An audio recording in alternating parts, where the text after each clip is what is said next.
Hi, everyone, and welcome back to part 3 of our Riley Blake, Tannenbaum, Scrappy Christmas Tree Applique Quilt project, however you want to call it.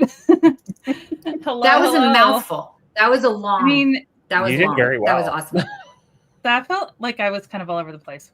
But I feel like that's a pretty good, accurate description of where I'm at in the state of this project. How's everybody doing? How did you do with your homework? Where we left off was getting all 25 of your Christmas trees appliqued if you wanted to go that route, or get them prepped.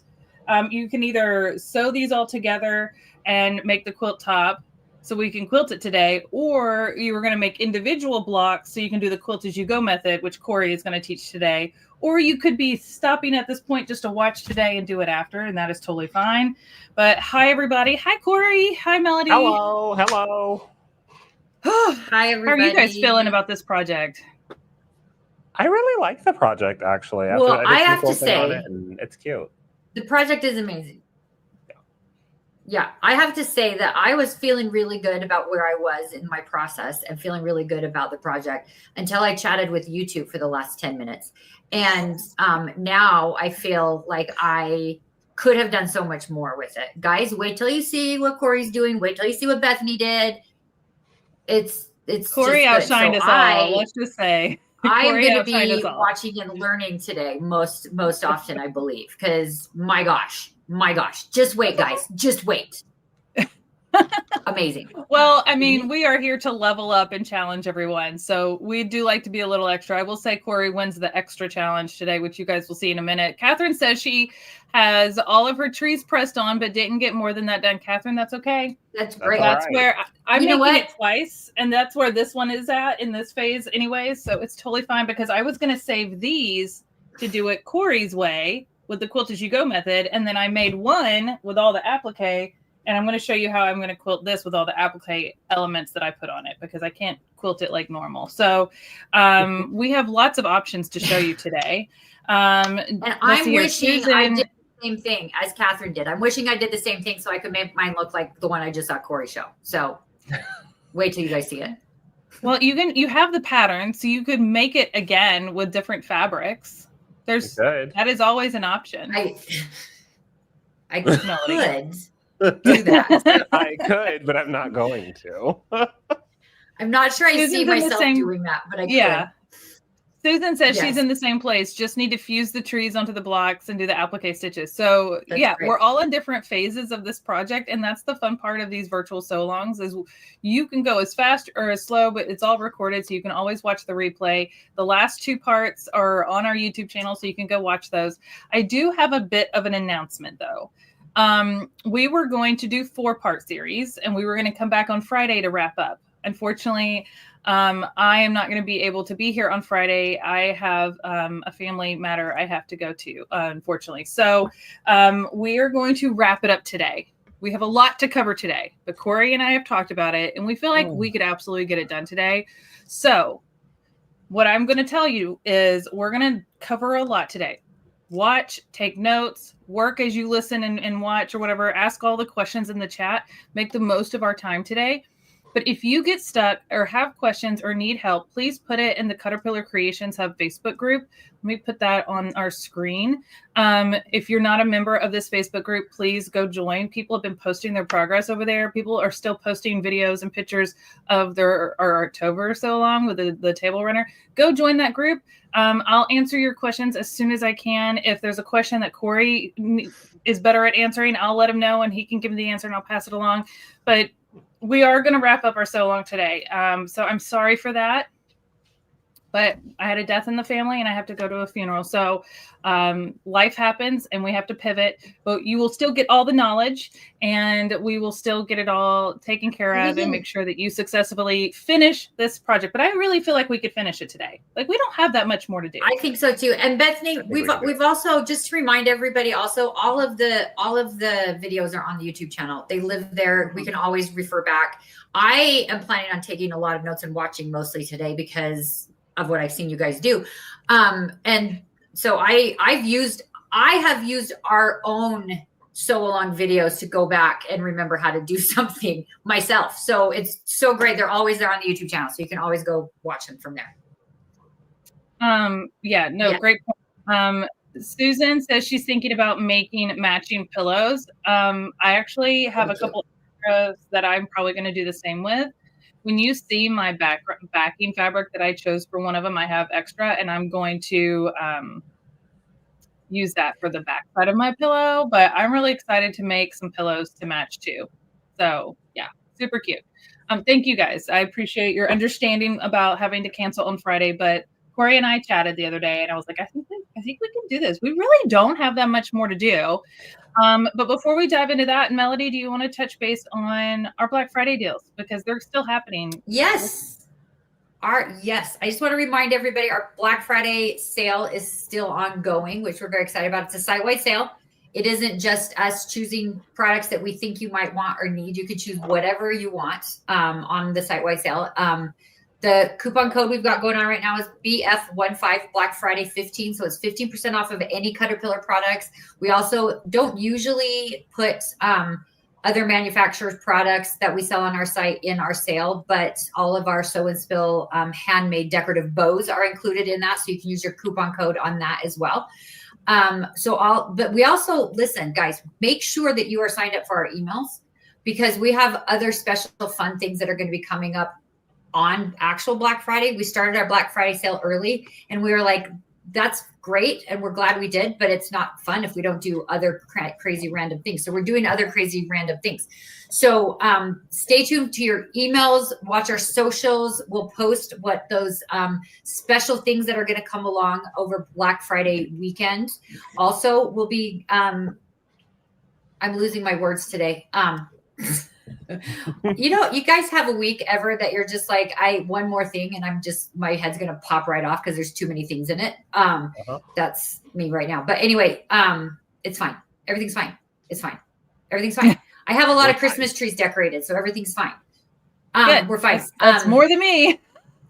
Still haven't done any of that. I know. Anyway, so make sure you guys check that out.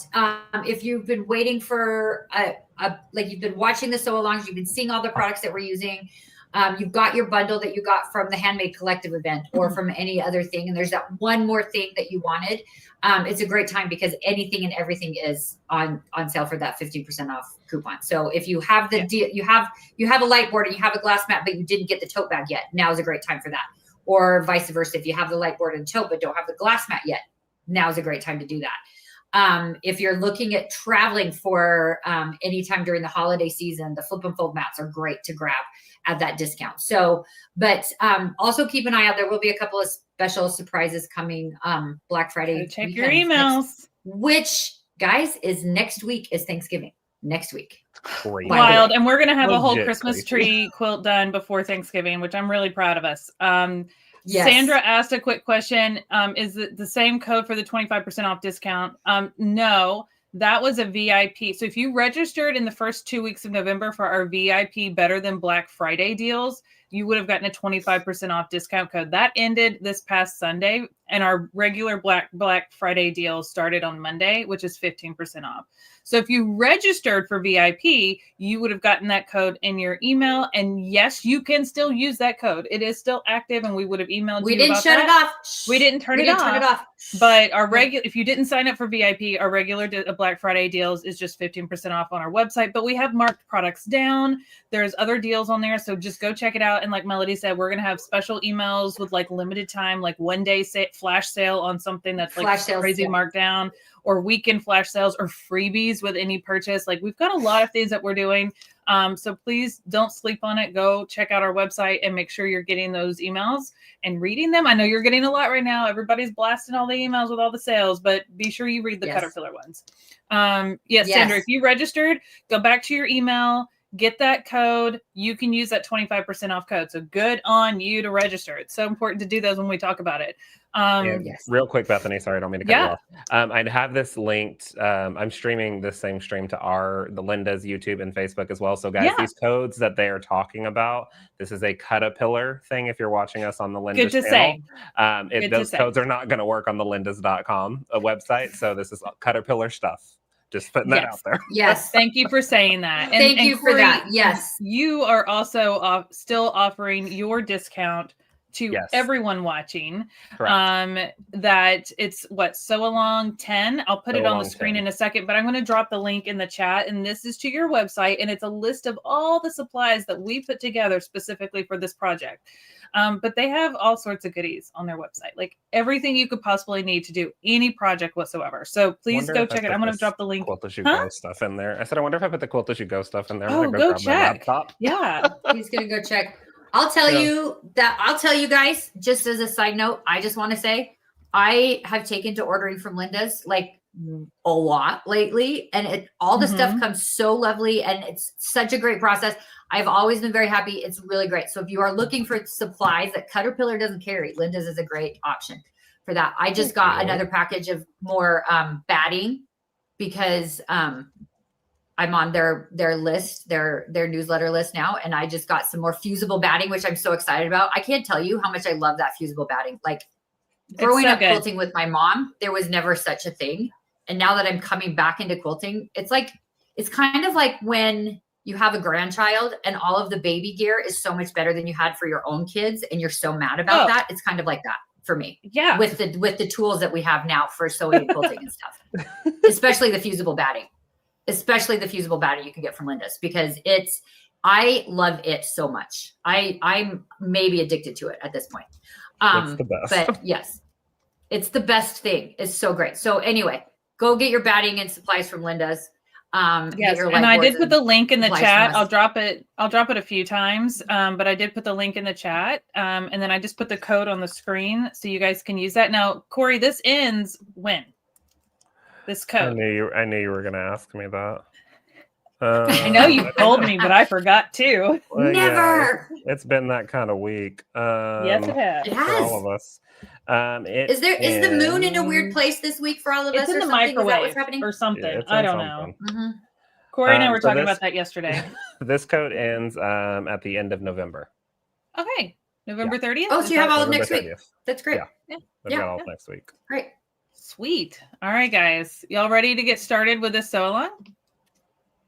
Well, let me know in the comments if you're ready. I know I'm ready. As I mentioned, we have a few people that have joined late. As I mentioned, this is going to be our final round of this sew-along. We've decided not to do the Friday sew-along because I have family engagement that I have to go to now. But Corey and I made a great plan. We're going to be here until we get it all done. And if you have any questions, as I mentioned before, you can hop on over to our Caterpillar Creations Hub Facebook group and drop your questions, your photos, your videos, any help that you need right there. And I will help you as soon as I can. But yeah, let's get started. I'm going to move my keyboard. Do it. Okay. Where we left off is you should have had, where we left off on Friday, 25. Ooh, Melody? Oops. Hey now. Wrong one. Sorry. Hold on. Quit clicking. I'll do it. There we go. Let me do it. She's I'm so helpful. Okay. Do you want to still be on it or be on it? Be on it for a minute. Okay. So you should have had your 25 blocks pressed, and we walked through applique stitching. So I'm going to show you mine in just a second. And then once you got them all appliqued, then you had two choices. You could sew them all in their rows so that there's 5, 5, 5, 5, 5. So you have all 25 sewn together in a 5 block by 5 block top. And we were going to talk about the borders today.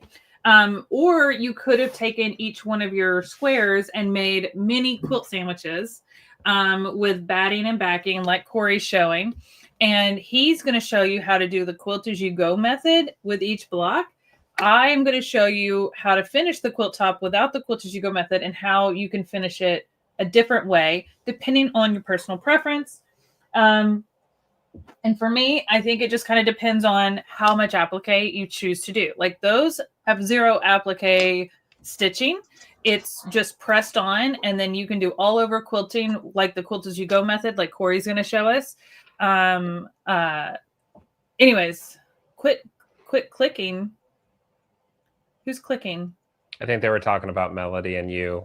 Oh, okay. I was like, Do you hear a noise? Am I clicking? Yeah, no. Is there a chicken in my house? Or anything's possible right now. Anyway, so we're going to talk about the different methods, okay? So I'm going to actually share my overhead camera. I have my stuff here. And I'm going to do my best because I've already made my quilt sandwich for my whole quilt top. And I'm going to walk you through this, but I wanted to show you some of my quilt blocks because I did some pretty hefty applique on some of them. And hefty, I mean, like, I added embellishments. Look at my little pom-poms. Oh, so cute. How cute is that? Cute. And then obviously you guys saw me do part of this one with the bold satin stitch around it. Like, it just really frames in this lighter print with the lighter background. You can never go wrong. Sorry, my camera's going to jiggle a little bit as I bump it with this giant quilt. You can never go wrong with some rickrack. Love a rickrack moment. Okay, super fun. This is gold thread. I found a different gold thread that was more stable in my stash, and I did different decorative stitches. Oops, I clicked on a button. Let's see here. I'm clicking on my keyboard as I'm moving this thing around. There's all sorts of goodies on here. I did pom-poms going in a straightaway, like straight across with the music pages. I did some red decorative stitches. So have fun with it. Don't be afraid to try new things. It did take me some time because I was switching my thread colors pretty often, but I tried to batch it so that I did all the gold decorative stitches at the same time and picked out those blocks first. Okay, so have fun with it. But when you add stuff like this, you don't really want to like take away from it with quilting. So for me, I'm going to do a stitch in the ditch around each block because these pieces are all stitched down. I don't know if you can tell, but like I stitched all the way around this. I stitched all the way around the trees and I added decorative stitches. So they're not going anywhere. Bethany, did you stitch your tree trunks? I didn't because I caught them right here and right here. Okay, good. So I didn't do this. I didn't do the sides. They're really tiny. I'm not super worried about it. Yeah. And to be honest, this is not going to be a cuddly quilt. This is going to be a hang on the wall for decoration quilt. Because I'm also going to add buttons. So this isn't a cuddly quilt. But I'm going to do that after I quilt it. But if I did ever start to get any lift, I could just go back in and stitch those down if I really needed to. But for sake of time, I did not. So let's talk about these borders. Because if you pieced all of your 25 squares together, it's time to add the border. And this is the border fabric. It is so directional. So you are going to need to plan this accordingly when you cut your strips. I cut mine. They are 5.5 inches wide. So once you're done sewing them on and adding your binding, they'll be about 5 inches wide. And so you're going to need to make sure that when you cut these, that you're cutting them this way so that they're going with the font. Does that make sense? Yes. So that it's legible. I mean, I guess you could go this way, but then it would look really weird on your thing. Now I'm going to show this because it's going to be easier to see than versus my whole quilt. I can't fit it all into the camera, but if you in your kit you have this printout. It shows this here with your 25 square Christmas tree squares, and then on the other side it's got adding your borders. And you'll see that they have it so that the font is something that you can read here. It's going the same direction here, okay? But then on the sides, the font is facing in, like I did here. I did it the same way they had it here because it just looks really nice. But you could have this so that it's facing out. It's whatever you do on one side, though, do it the same on the other side. It'll look a lot more cohesive and planned, okay? And that way, none of it ends up being upside down or backwards. So just plan accordingly. You're going to cut your strips, and then you're going to sew the sides on first. So when you cut all of these strips, you're going to need 6 of them. You're going to have to sew them together to get enough border. Your quilt is bigger around than the width of the fabric. So you're going to end up with some seams. There's one right here. You can't even really see it. And you want to know why? Because Did you match up the words? I did not. I got lucky. It looks like you did. It looks like you did. There's my seam right there. Wow. You just made up new words. I made up new words. And if you want to read these words, it's treason. That's treason. 'Tis the season for treason and whatever these other words are. But what I did here, you know how typically when we're joining seams with quilting, we're doing it at a diagonal? I did not do that. I did it straight on. So I just lined up my edges, edge to edge, lined my edges up and sewed straight across instead of doing a diagonal. And then I just pressed my seam open. And because I cut them all at the same time, going the same direction, the rows of words lined up. So if your words themselves are not going to line up, but the rows, try to get the rows to line up as best you can. And I found that easiest when I just sewed straight across versus doing a diagonal seam. But that was just me. So once you sew all of your strips together, then you're going to sew the sides on first. So the left and the right on first. Sew those on, trim the top and bottom. I left a couple of inches on the top and bottom, so I wasn't like cutting them perfect length. So in case they like didn't reach all the way, I always cut my borders a little longer and then I trim it down. And then you're going to sew the top and the bottom. Okay. That's what I did. And then once you're done getting your borders on, you're going to give it a really good press and you're going to make a quilt sandwich. And I'm going to hold this up. You're not going to be able to see all of it in the camera because it's big. Oh my gosh. I haven't even held this up yet. I literally just made the sandwich. I just made the sandwich. I'm going to move this out of the way. Let me see if I can stand up with this real quick. So you can kind of see what the borders look like, right? And I've got plenty of batting and backing all the way around. Can we have a moment for my backing fabric with the Christmas bows? And I have extra of this to make those pillows like Sandra was talking about. She was going to make extra pillows. I'm like, I'm using this fabric. This was a regular cotton fabric that I got at the store and I pieced the back together. So it was wide enough, but yeah, so this is what you're going to end up with. Now, what I'm going to do, because this has a lot of applique elements and I'm going to be adding buttons after I'm done quilting, is I'm going to do what's called stitch in the ditch. So I'm going to show you my stitch in the ditch foot in a second, and I'm going to show you the threads I've chosen. But Corey, I have a question for you. Mm-hmm. I'm going to stitch in the ditch around each block. I'm not going around the trees, just around each square. What should I do in my border because it's so wide? Should I change to a white thread and do some stitching across that so you see some stitching around the border? Or do I just do like stitch in the ditch here and then like do like a little edge stitch and not stitch in the border? I don't know what the answer is. I've never done a lot of stitch in the ditch. I usually show my quilting, but for this one, I wanted to do something different with all my applique. Yeah, I think for this one, what I would do personally is I'd switch to a white thread and I would do piano keys around the border. What's that? Just so vertical straight lines. Oh. Yeah, just up and down. Yeah, but you're just going to space them, you know, however you want to space them. And then at the corner, then it kind of shoots out like a radiating section. And then it continues. I'll show you. Hold on. Let me grab an expo marker. Hold, please. I'll show you. But that's what I would do. I think that's what's going to look, and it's not going to take away from the quilt.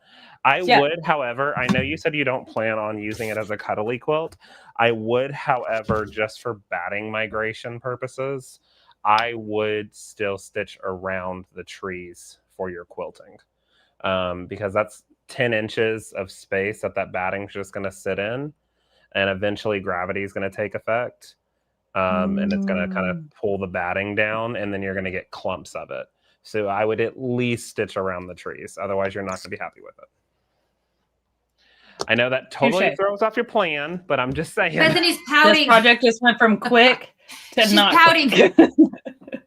It's just hard to move this whole thing around the trees. I know. It's hard to move that whole thing around the trees. Yeah. I could quilt it for you. You can always send it to me, Bethany. We should live closer together. Heard. We should live closer together. Okay, let me show you real quick before you do that. I want to show them so this is the clear thread I'm going to be using.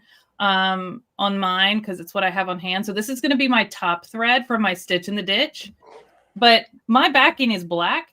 I'm just going to use a black thread, not this one. This is a rayon, but I'm going to use a cotton black thread in my bobbin. Because I'm fine with that. And then that bobbin will add a little stability to my clear. But with my tension and everything, my machine has auto tension. So this black will not come up to the top. So I'm not worried about that. And I just realized how much glue I have on my fingernails because I just finished using my 505 Otif spray for basting my quilt sandwich. And if I sound winded, it's because I did it on my living room floor about 10 minutes before we started this live. And I'm like sweating in my sweatshirt. It's such a workout to do that. It is a workout. It is. Okay. Show me your technique here. Let's see it because I need inspiration. So like if I'm just trying to give myself some type of, okay. Can you see that? Yeah, you can. Yeah. Okay. So like say this is that's our border. Oh, it's rough. Well, we've seen those quilts before, haven't we? It might be mine. I've made those quilts. So, yes. Like this could kind of be my starting position, and to kind of make it like sing and kind of show it, I would just do piano keys, which is just your kind of straight up and down like this, at whatever spacing you want, and then whenever you get to the edges, you start to figure out what angle you need to go out. And you would just kind of shoot them out like radiating lines. Back in, and maybe one more. And then it starts your piano key again. And you would just do that all the way around. I like that. It looks Are you doing this free motion or with just regular straight stitch walking foot? Just regular straight stitch.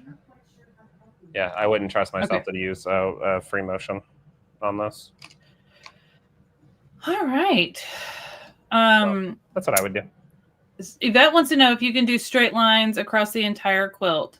Absolutely. Yeah, 100%. Absolutely. And honestly, that's what I'm doing. I'm showing Stitch in the Ditch because it's something we haven't shown in one of our sew-alongs. In our last 2 sew-alongs, I went into more detail about how to mark your lines, and you can do crosshatch, you can do straight up and down. Like there's so many different quilting methods. Or styles, I should say. And so you can choose what you want to do. And you can always go back and watch those for some of those demonstrations. But I'm going to do Stitch in the Ditch, which reminds me I need to find my Stitch in the Ditch foot for my machine. But it's basically a foot that has a guide in the middle. So real talk, because I don't do a ton on my sewing machine until I got really into Quilt As You Go. Had no idea that there was such thing as a Stitch in the Ditch foot, and I'd been doing binding a whole other way, and that makes it so much easier. I'm actually going to flip it. So this is the one that comes with my FOF. Look at how nasty my fingernails are. Oh my gosh, there are fuzzies, batting fuzzies stuck to them. It's just glue. So this is the Stitch in the Ditch foot. See if I can straighten that out. And this little metal piece right here is actually a guide, and you put this in the ditch, meaning in the seam allowance. So, oh my gosh, this quilt. So as I'm sewing and I want to stitch in between these seams because I don't want it to show, this little metal guide is going to follow along, and that guide kind of separates the seam. So, and your needle's right behind it, and it's going to hide the stitches right in between there. So you don't really see them.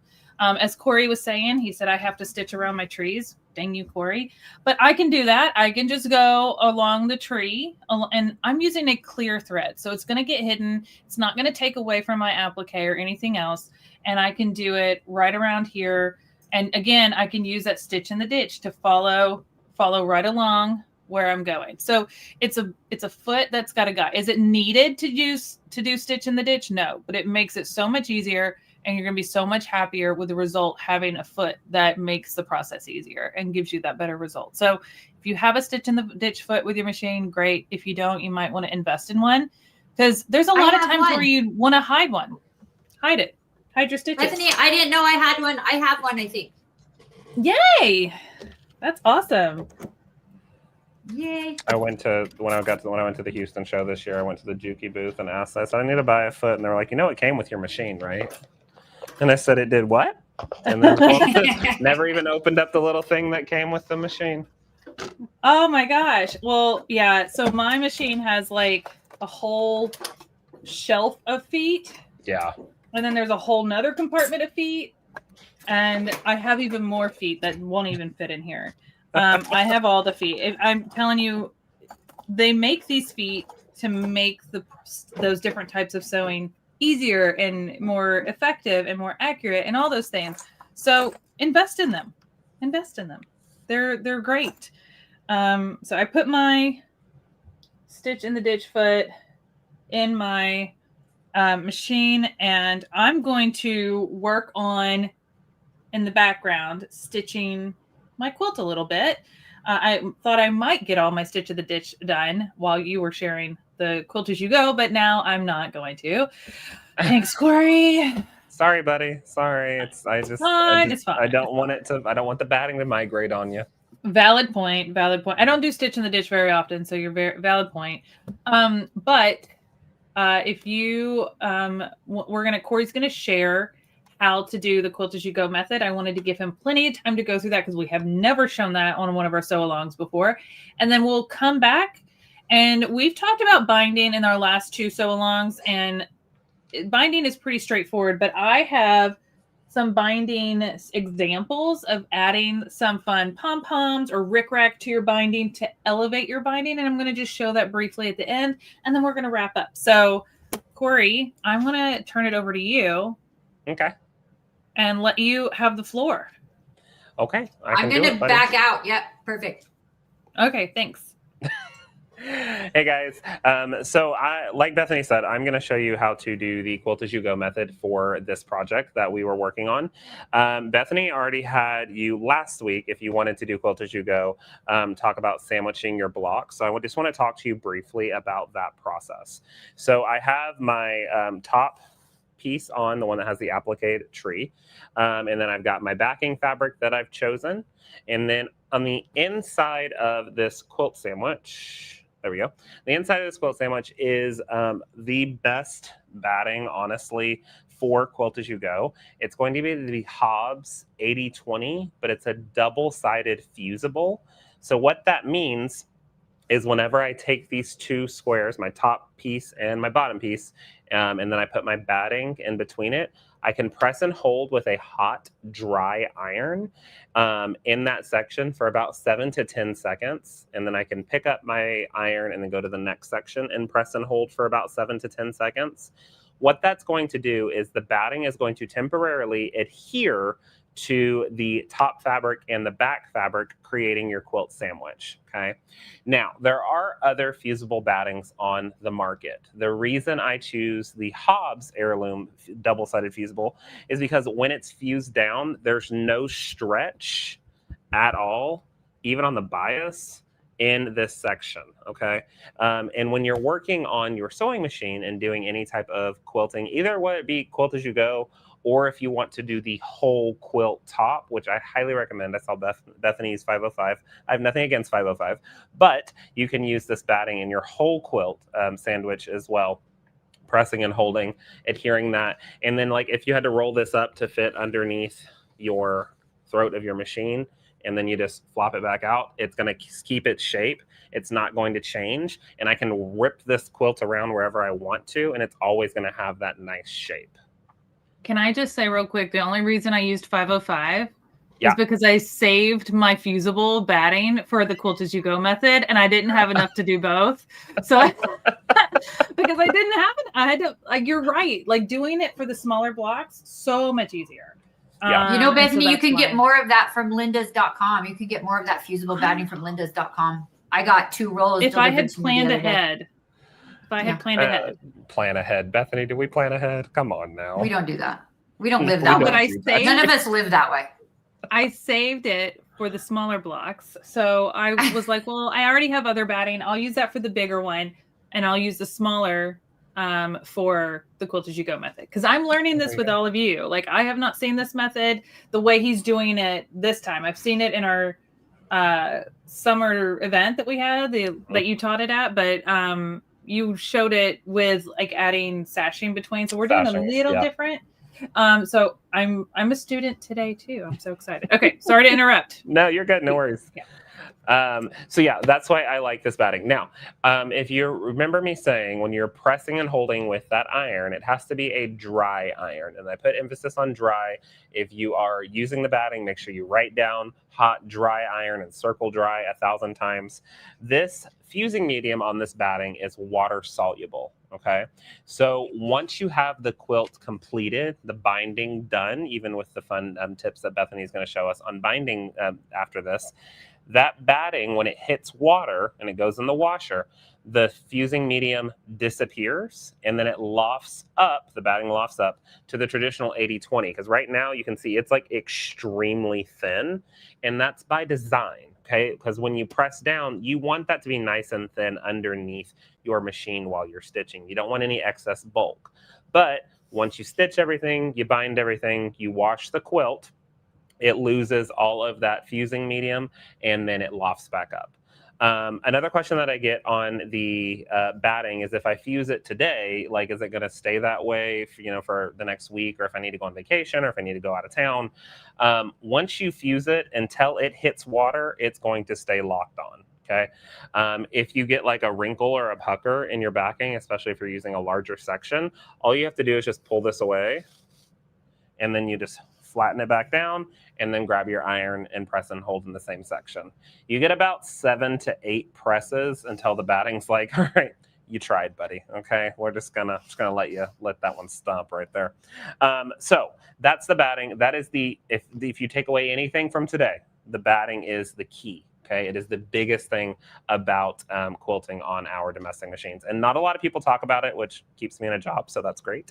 But I love the Hobbs Heirloom 80-20 fusible edition. Okay, there's a non-fusible and a fusible.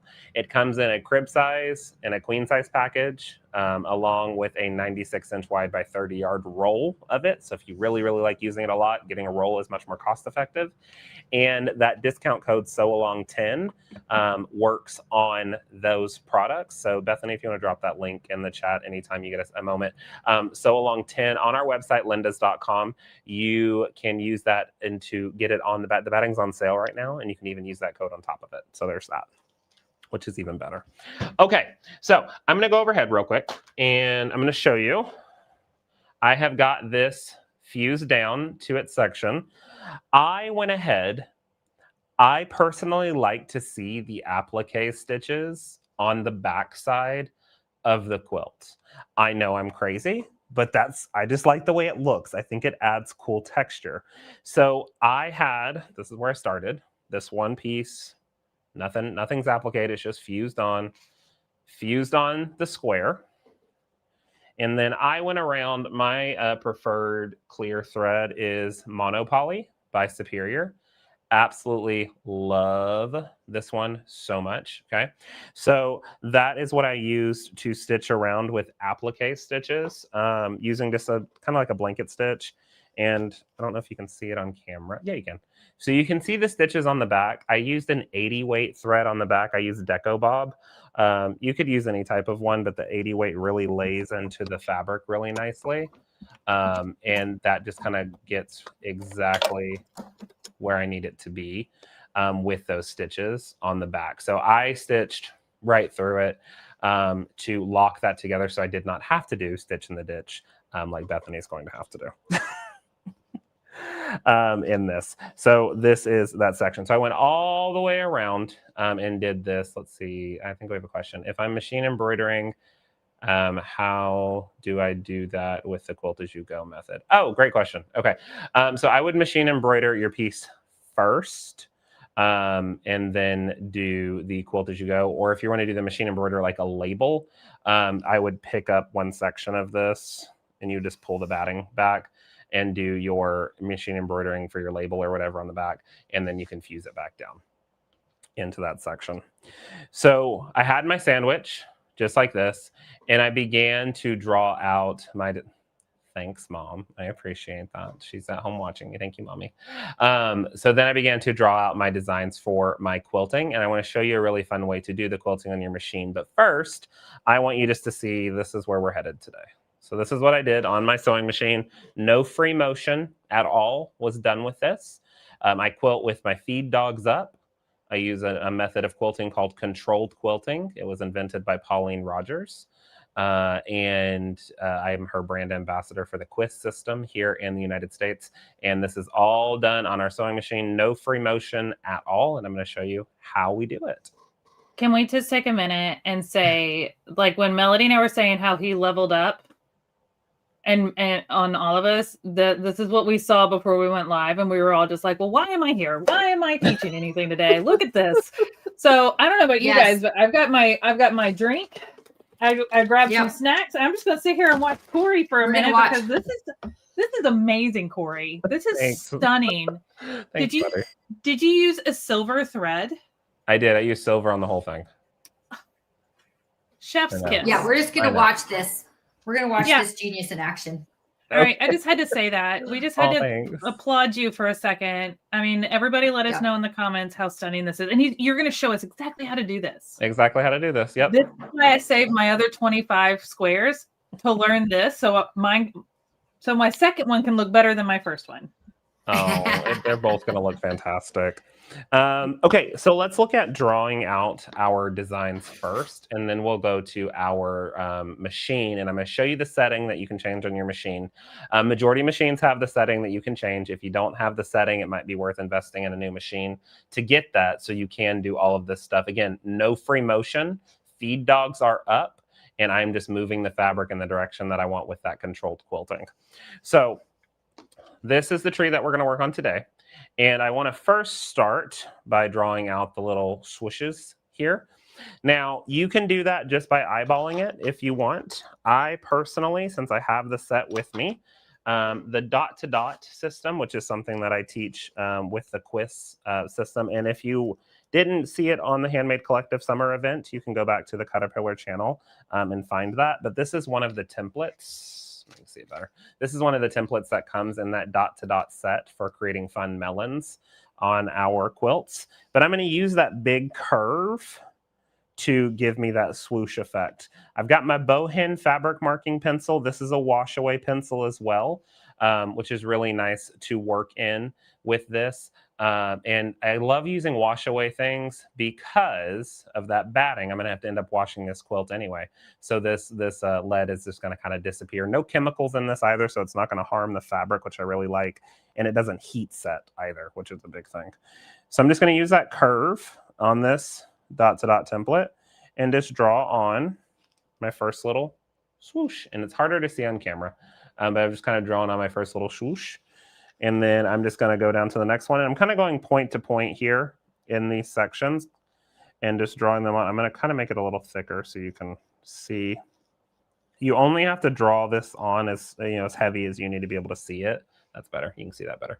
So that's that swoosh. Now, this last one goes from here to here, and that's a pretty far distance. Like even with this curve, it's not going to get it. So this last one, I want you to kind of free form it, freehand it, and I kind of go one side and another and just kind of get that angle. That's good. That'll work. And go in with that. Now, if you have a really large curve ruler or a circle piece or something that you want to use, you can do that as well.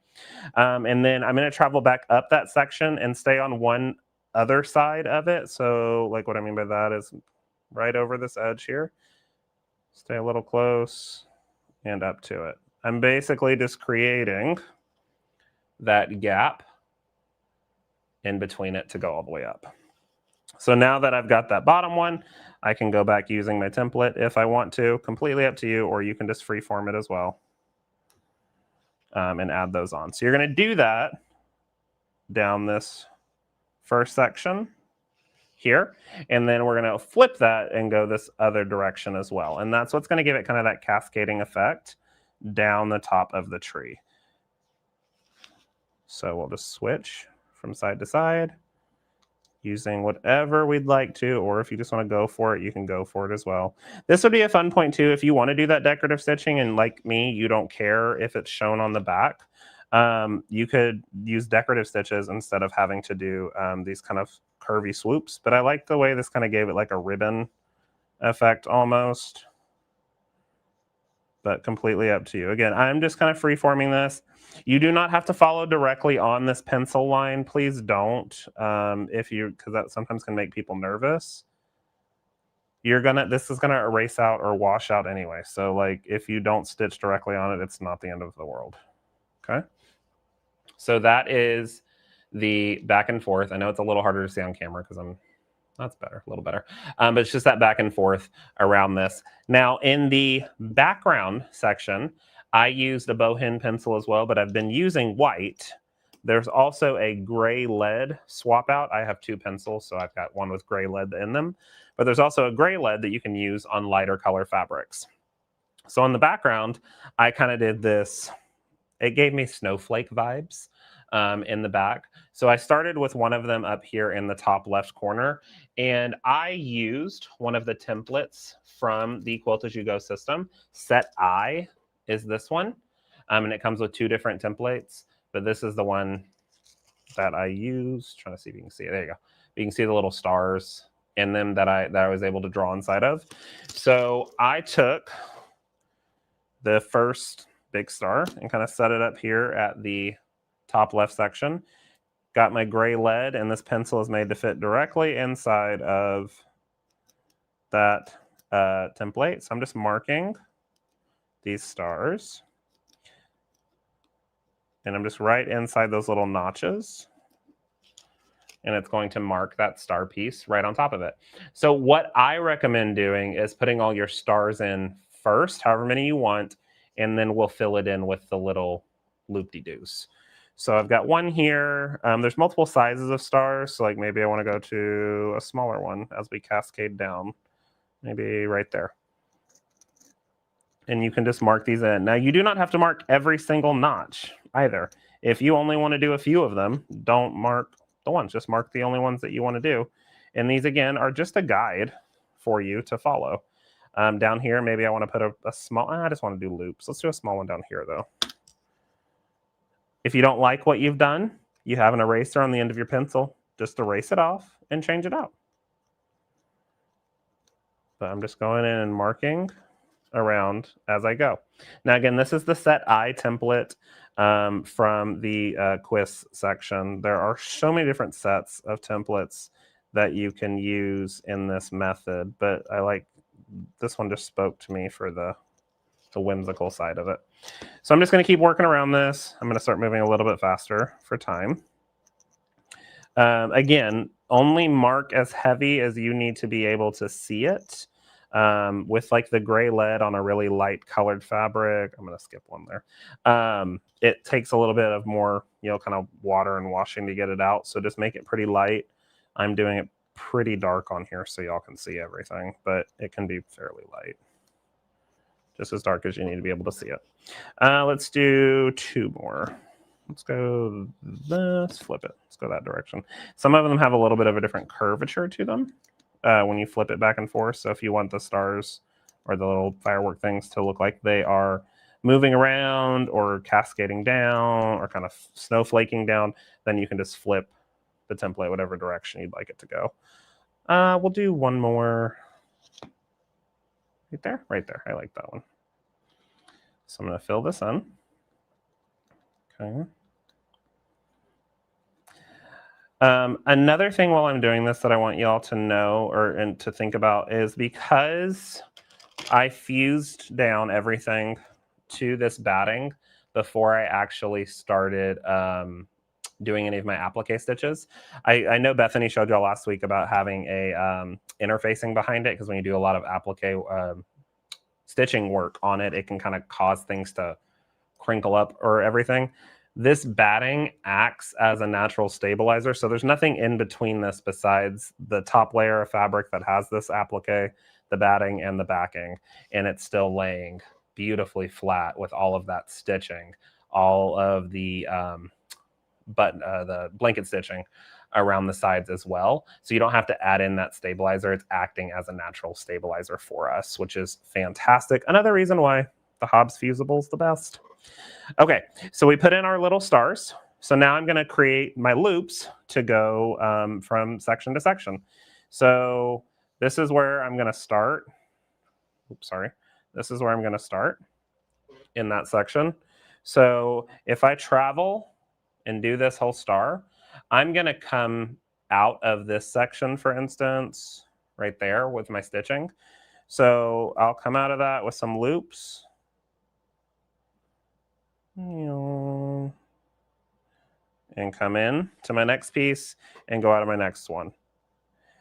And you do not have to make these loops really tight. You can make them fairly large if you want to. So just going in. Around this, I will tell you towards the bottom of this for us to add these rows together.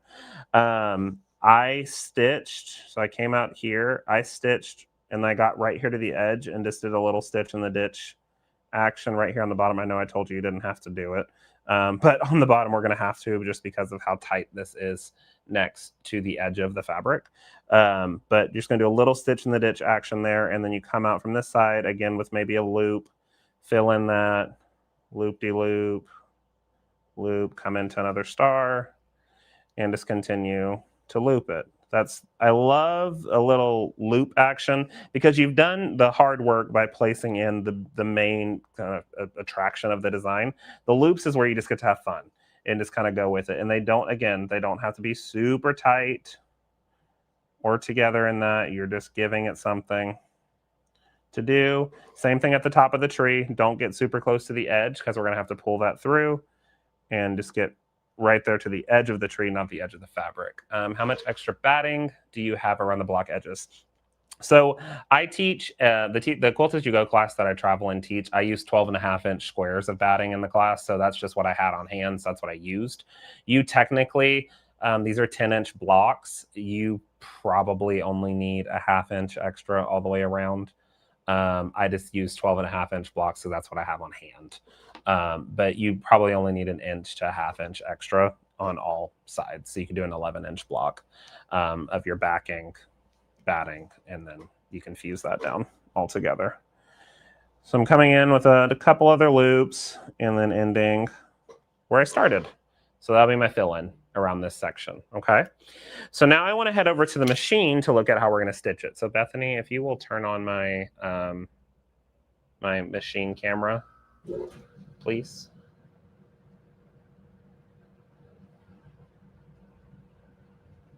Thank you. Okay, so on my machine, I have a setting, and majority of you do too. It might not be as visible as mine is. So right here, mine says pressure foot pressure, and it's a digital dial. However, some machines have like a knob on the top left of their machine. Maybe on the side of the machine, there's a dial. On another one of my Jukis, there's like a little spring thing. But I would check your manual and see if you can find pressure foot pressure or pressure foot tension. Okay, don't get that confused with thread tension.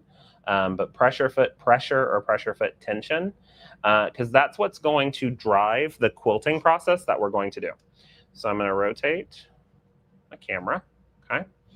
And I've got my Sew Slip mat on my machine. If you don't have one of these are amazing. There's a little sticky section that sticks down onto your surface. And this is like kind of like a Teflon thing. And this takes all of the surface tension off of your machine. So I use this primarily for piecing and for quilting because everything just glides. It's fantastic. Side note. Okay. So I want to show you what it looks like with standard pressure foot pressure. So my standard for my machine right now is 3.6. That's just my standard. Every machine is different. I'm on the Bernina 570s a lot, and their standard pressure is 70. So they're all different. You have to play with it if you have the setting. But I highly recommend playing with it for a few different reasons that I'm going to talk about here shortly. But I have it on the standard setting right now. So I just want to pull up my thread real quick. And where'd my tweezers go? I have lost said tweezers. Well, I have a little basket right next to me, guys, of all my stuff. And the tweezers are not in the basket. Oh. Oh well. Can make word about it. I'll use my little hook and snip and just grab a little extra so it pops out easier. Oh, here they are. On top of the machine. Of course, that's where they shouldn't be, but that's fine. So I'm going to pull up my thread real quick just so I don't have a little nest on the back. And I'm doing the Cool Gray 3 from Glide on top because I wanted a little bit of a shimmer, but nothing too crazy because I still might actually want to end up cuddling up with this quilt. I didn't think I was going to. I think it was going to be more of a showpiece, but I really like it. Corey, quick question. What presser foot setting do we need to change it to? I found my setting on my machine. Mine's like deep in the settings, but mine's set at 6.5. Did you say we needed to lower it or raise it? What are we changing it to? So I know we have to play with it, but yeah, we're going to end up lowering it. I just haven't got to that exact thing. Oh, okay. I thought you had set it, and I was like, did I miss No, you're good. You're good. No okay, sorry. You're good. Sorry to jump ahead. You're fine. No worries. I'm so anxious. I have to show you real quick. I'm going to pop up real quick. Yeah. I just found the box with all of my quiz system. I just put on my Glide thing on my, so I have a clear like sewing extension table for quilting, and I put it on that. I got my templates out. I got my clear, hold on, I just dropped it. I got my clear mono poly thread. That was in my kit. I've got my Bowen pencils. I've got everything I need to do exactly what you're doing. I'm so excited. Sorry. I've had this system since the summer when I bought it from you, and to finally be applying it is quite exciting. It's very rare that I get to learn something new. So I'm so pumped. Like this is so I am going to have so much fun this weekend doing all of these blocks. So carry on. I just wanted you to know that you should be proud of me that I pulled the box out because it was still all in the box. Very proud of you. And I am playing with all of this now. So anyways, that is all.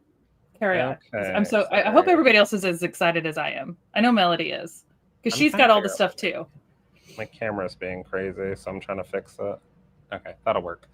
No, it's a really exciting thing. I love this system, and I'm a long armor by trade. And then to do quilting on my sewing machine because I'm on the go all the time is so much fun. But I just don't like free motion. It's not my thing. So this is no free motion. So feed dogs are up. I have an applique foot on, so this is an open toe foot here, so I can see at my quilting. I know it's a little harder to tell on screen. I will pick up the camera from time to time, so y'all just stay busy on that. But I want to show you what it looks like with standard foot pressure because the machine is doing what the machine is supposed to do. So if I started stitching with the standard foot pressure, I'll let it do its back and forth stitches because that's on. If I did my standard foot pressure and I start to turn, you see how that's bulking up like that? The machine is doing what it's meant to do, okay? We buy these machines to, more or less, lock the two layers of fabric together and stitch a straight line, okay? That's what the foot pressure is doing. But with all of that foot pressure down, I can't easily swing this fabric to create these fun curves. So I am going over to my settings, and my foot pressure is right here on a knob. I'm at 3.6. Every machine is different, so keep that in mind. So you have to play with your machine. But I like to take mine down to I think it's 1.4 is what I like for my foot pressure for this. But like, again, I'm on the Bernina 570 QEs a lot. They go from 70 to 11 for their foot pressure. So they're all a little different. But now that I have lowered that foot pressure, I've got just my hands. I'm not slouching over this and really pushing this around. You're just directing the fabric, and you'll notice I'm just really using angel fingers, and you're just literally letting the fabric spin at the direction that you need it to do your stitching. And you're going to go to that point, pause, and then rotate to the next section. I've got that Cool Gray 3 on top, and I'm just stitching right through this. And I'm literally, as you can see on camera, just directing the fabric in what area I want it to go. I am not doing free motion. I'm letting the machine do its thing, and I'm just directing it. Those feed dogs are up, and they're pulling the fabric, so I've got my stitch length set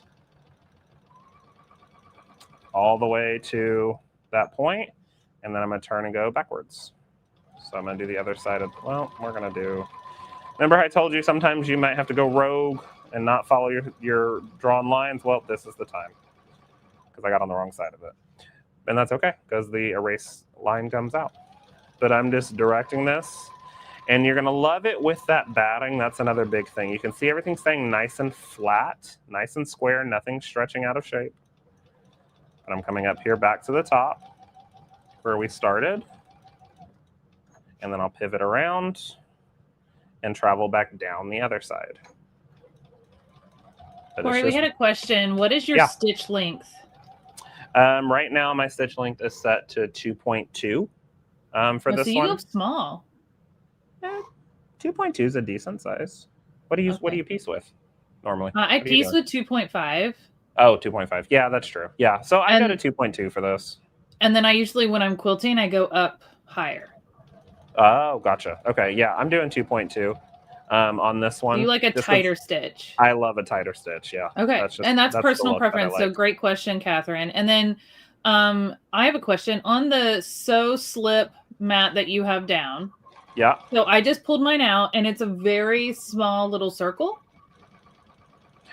Where the foot is, but I have like a bigger area, so my feed dogs wouldn't catch. But I saw in the instructions that you can cut it. Yes, you can. I need to. So I can cut that opening bigger. Yeah, I'll get you the right one sent to your house, so you've got two of them. Melody, you might want to check yours too. I can send back when I ordered the Quilt system, I didn't know it came with all these extras, so I ordered 2 of everything. So I have 2 of everything. Okay. Because I was so excited, and I was trying to run that live, and I just pressed add to cart everything, and then I bought everything twice, which is fine.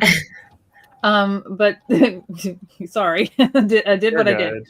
But what thing do I have to check? What thing do I have to check in my stuff? Those first few that I sent out to you, it's probably just you guys. There were 2 different bundles, and so y'all probably got the other one. Check your sew slip mat, and you want the sew slip 2 because it has the rectangular cutout.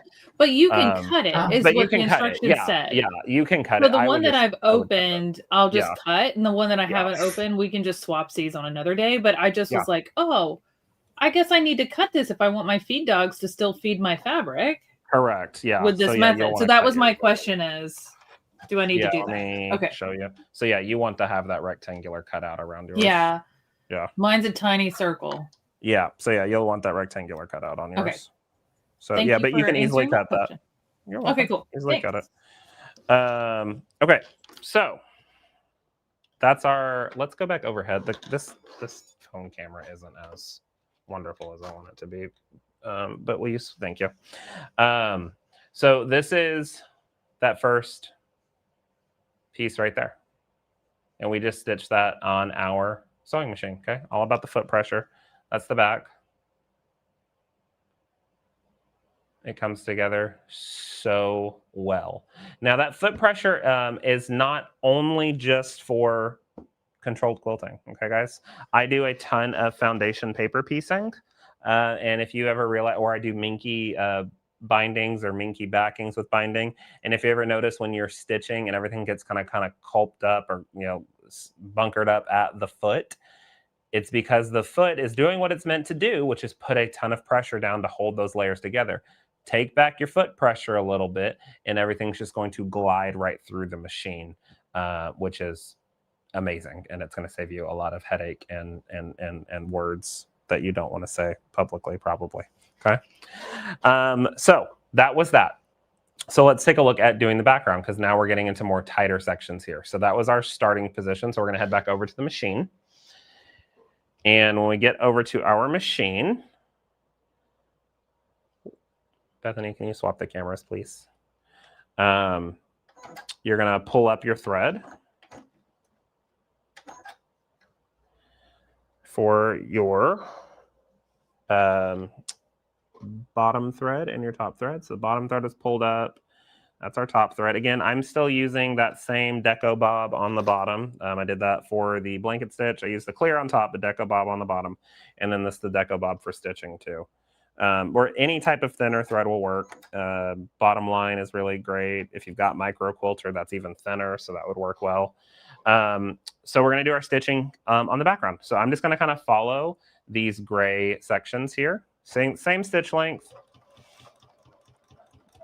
And once I get into the center of this, then I can kind of turn it and go one direction. And then you'll just notice it's a quick spin. Because you've got that sew slip on, and it's got the proper hole cut out, you can just take whatever you need and then just spin this whatever direction you want. And I'm just doing back and forth stitching over things that I need around this. Okay, and remember, you do not have to stay 100% on that drawn line. It's going to erase out or wash out, however you want to do it. But that's just going to pull that. Now, if you notice that you're not having as much control with the fabric because the foot pressure may be too low for this type of overstitching back and forth, just go up a hair on your foot pressure and see if that gives you a little bit more control. Like I was losing a little bit of control with the overstitching, so I went up to 1.6 on my foot pressure. Now everything's sitting exactly where I want it to. I was down at 1.4, and that might have been a little too low. But you can play back and forth. Now, ours are digital on my machine, but if you've got a knob on yours, just kind of find that area and then maybe mark it with like a Sharpie or something, like this is where I need to stop to get the results that I'm looking for. But this is all you're doing. You're just slipping things back and forth around that section and getting everything stitched using your controlled quilting method with the Quilt system. So we're going to travel this. Now this is where we're going to start getting into our loops. Now, if you go to a tighter stitch length, so like from 2.2 maybe to 2, it's going to make curves a little bit faster because those feed dogs are coming faster. If you want to continue with the same larger stitch length that we're using at the 2.2, whenever you get to a point in your loop that you feel like the curve isn't curving anymore, just pause and rotate a little bit. And then curve it, pause, rotate. Pause and rotate. To keep that same flow, pause and rotate. And now I've finished out my loop. And I'm just working around this curve. Again, angel fingers. Pause and rotate. I'm not forcing this around. I am sitting back cool as a cucumber in this chair, if you guys could see this right now. And I'm just shifting this around. And because I've got that mat on, I've got my feed dogs up, I can do whatever I want to do with my quilting in this. And this is just block by block. Okay. I have had students, after they've taken the Quilt class, they actually go and do the same method on larger quilts. Feed dogs up, they've got their foot on, they've got the sew slip mat on, they did the fusible batting, and they've had great success doing quilting on their home machines, even on their larger quilts, not just quilt as you go, with these fun techniques. And you can take this as much time as you want, or you can really speed through it. You can crank up that speed and have a good time. But I just want to get through this last star and these loops down here to the side so I can show you how we're going to combine these blocks together. Normally I would do all of the quilting on the whole block, but just for time purposes, I do want you to see how we're going to combine these together. So I'm just going to turn and stitch.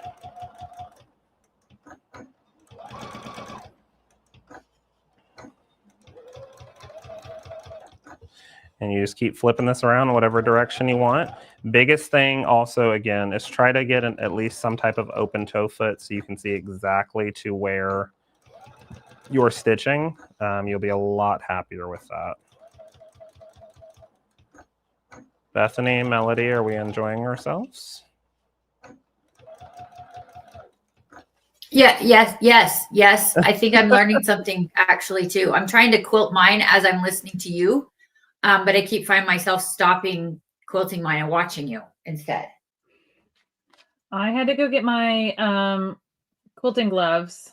I don't know. With the bigger quilts, I find it easier to manage. So I had to go grab my quilting gloves to be able to manage this. But I've started what I decided to do is my stitch in the ditch. I'm going to do the squares first to really get everything nice and secure. and then I'll go back around the trees. No, you won't. What does quilting gloves mean? They are gloves. Grippy? Yeah, so they just they have little grippies on the fingers.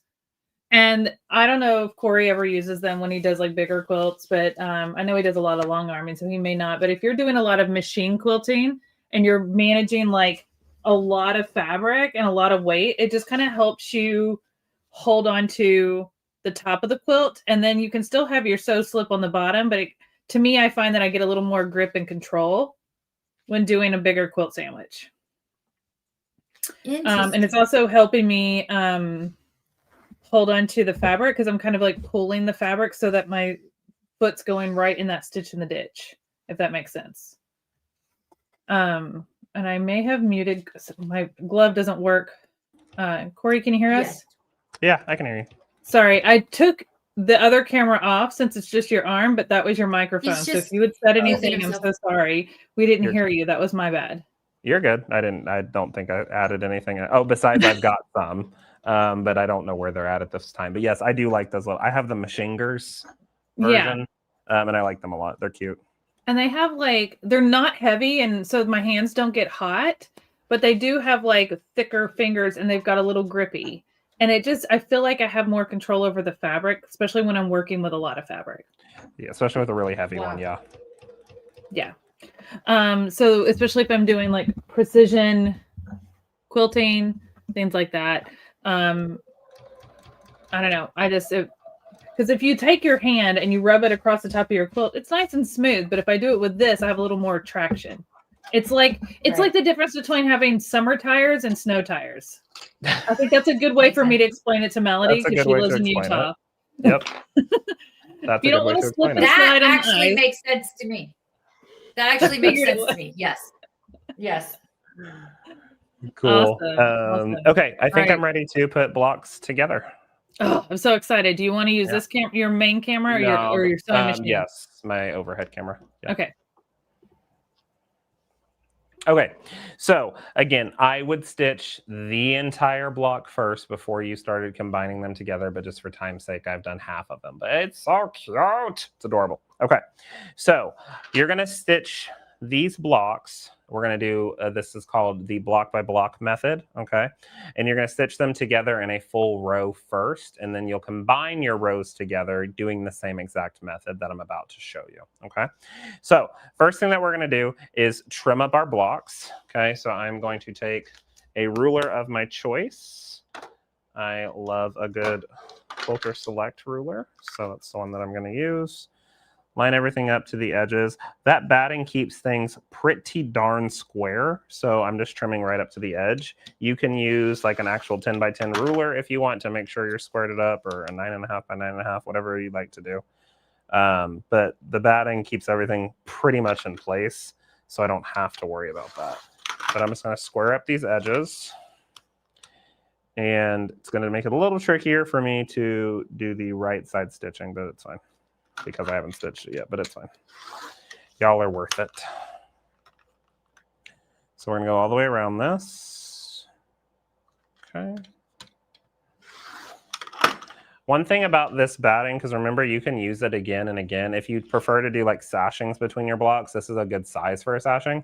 So you can just pull the batting off of that backing and then set this to the side for another future project, because you can still press this a couple more times in your sashings.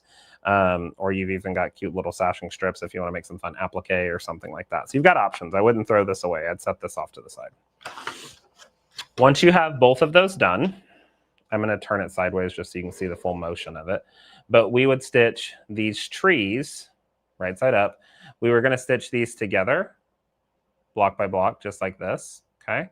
And then we're going to put a piece of sashing, not really sashing. It's going to kind of look like applique tape over this section, and we're going to use the tools to create that as well. Okay. So I first want to stitch these blocks together.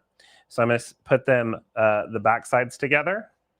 Okay, and I am going to stitch down the seam. I'm going to do a little shy of 1/4 inch. I'm going to do like a scant 1/4 inch, which is a little less than 1/4 on my machine. You can do 1/4 inch, but down here at the bottom, it gets really tight. So a little smaller than 1/4 inch is going to help you, and just to keep that balanced all the way around is what kind of where you're going to want to be at on that. So I'm going to go look at my blocks. Hold on, take a look at this. Let's take a look at this block here. So this other block that I did was a little shorter than this second one that I've done with all of you right here. So there's a little bit of excess here. So I'm just going to trim this up so everything meets up properly. So I've got this lined up, trimming here. Probably after it was quilted fully, it would have all lined back up, but it's all good. Okay. Now it's going to match it beautifully. So I've got these pieces together, backings together, trees. Okay. And we're going to do that scant 1/4 inch right down here on the side. Okay. So let's go back over to the machine camera real quick and let's take a look at that. So I'm going to throw on my 1/4 inch foot. Can you explain what a scant 1/4 inch is to those who don't know compared to a regular 1/4 inch? Because we've never really talked about that on any of our sew-alongs before. Yeah. Let me grab a tool that makes it easier too, just to show you. Of course you have a tool. I've got a tool for everything. You know I've got tools. I love a good tool. Let's see. How do you think I bought 2 of everything at the Christmas? Where is he? We have this tool here called a Stitcher's Friend, and it has all the different seam allowances in it, but I don't, mine is, oh, I bet it's over here. And that's how you can determine if it's a scant 1/4 or not. Easier. There are different ways to do it, but. And a scant means slightly less than. Yes. Slightly less than 1/4 inch. Some patterns will call for a scant 1/4 inch. I can't find the tool. My goodness. Oh, here it is. If I just give myself a few seconds, I'll find it. Is it on your sewing machine like your tweezers? No. Actually, Bethany, do you want to hop back to the other camera overhead real quick? Sure. It's just got a better quality. So it's called a Stitcher's Friend. It's 10 tools in one. But there's all of the different seam guides right here. And that one is the scant 1/4. So if I turn this sideways, that's 1/4 inch right there. A scant 1/4 is just a hair closer to the edge of the fabric. Some patterns call for that just because if it's got like certain points or things, the scant can help you see the full point where a 1/4 might take the point away. So I've gone with a scant 1/4, which is maybe 1 needle position to the right, maybe 2. But with this tool, what I can do is drop my, if we go back over to the camera on the machine real quick, Bethany. Mm-hmm.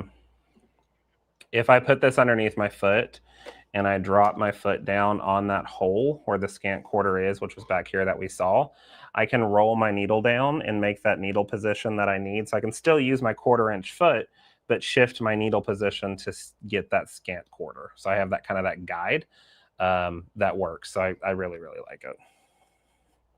But that scant just is going to help showcase what we need on the bottom parts of the basket. Charlene says, can you tell me what the silicone mat on the sewing machine is again? Of course I can.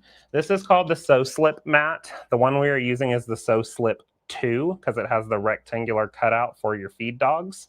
There's also the Sew Slip 1, which has a tiny little hole for just the needle.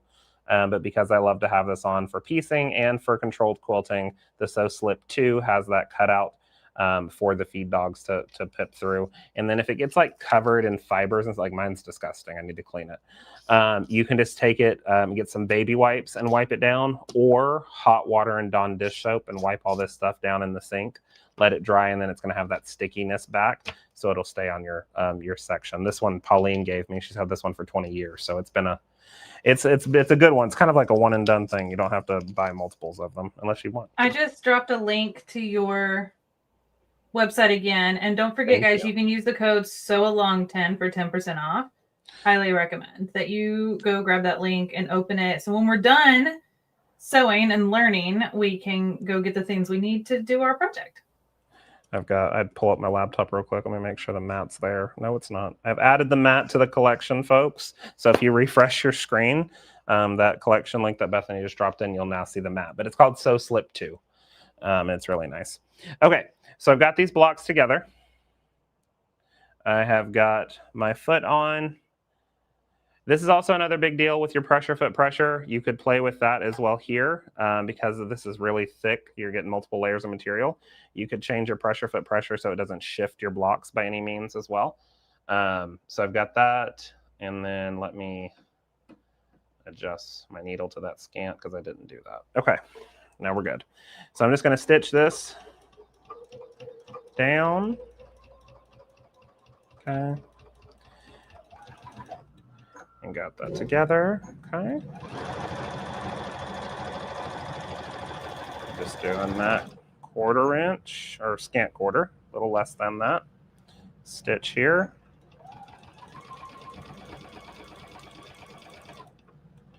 Once you get to the end, then we're going to head back to our cutting surface and go overhead again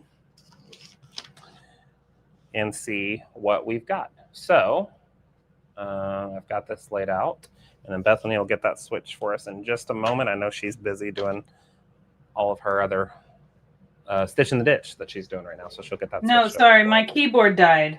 Oh no! So I'm like standing up at my laptop, which is up on a shelf, trying to manage. Let me see if I can figure out how to switch it. Here, I got it. There we go. Thank you, Bethany. Oh, she just moved it. I got it, Melody. Okay. There we go. Thanks, guys. Okay, so this is that scant quarter. I'm actually going to end up making this a little bit shorter. Could I have done an 1/8 of an inch stitch? Yes, I could have. But some of these sections would be a little tight, and so I'm going to actually end up trimming this down. So I'm trimming this down to an 1/8 of an inch. So it's a very small seam between these, but I like having that quarter. It's easier for me to piece the blocks and then trim down from there personally, but you can do whatever works better for you. So an 1/8 of an inch from that stitch line. I'm going to trim that down. So then that's what I've got in between my two blocks. So if I open this up, this is what this is looking like so far. Okay, and I'm going to turn it sideways so you can see the full scope. But this is what that's looking like so far. So what I need, yeah. Can you show me the back too? So it just looks like a stitch seam from the back, basically. It looks like a stitch seam. You could play it off as stitch in the ditch too. Yeah. I mean, that's really what it looks like. So we're just gonna hide the seam on the front. Correct. And that's it. Correct. Oh. That is right. This is so fun. I love this. This is cool. But if you didn't want, let me ask you this: if you didn't want the seam on the front to hide the seam, you wanted it to be more seamless on the front and hide the seam on the back, you could. 100%. Yeah, you could flip it to the back and then do this exact same thing. The only thing it's going to show you on the front is the front stitching, more or less, or the front stitching on the back, whatever. But either way, you can do this exact same method either way that you want to. Okay. Yeah. Very cool. Thank you. What I'm going to do with this is I'm going to grab my glass mat from Caterpillar. You want to make sure you are taking advantage of their Black Friday discounts that are happening right now. I'm sure they'll talk about that later. But this is the glass tempered mat. I'm putting that underneath this, underneath my wool mat that I'll use later. But I like my glass mat first to get this seam as open as I can and as flat as I can. So I'm going to grab my iron and press this as open as I can. Now remember, you're working with an 1/8 of an inch, so it's not a whole lot you can do.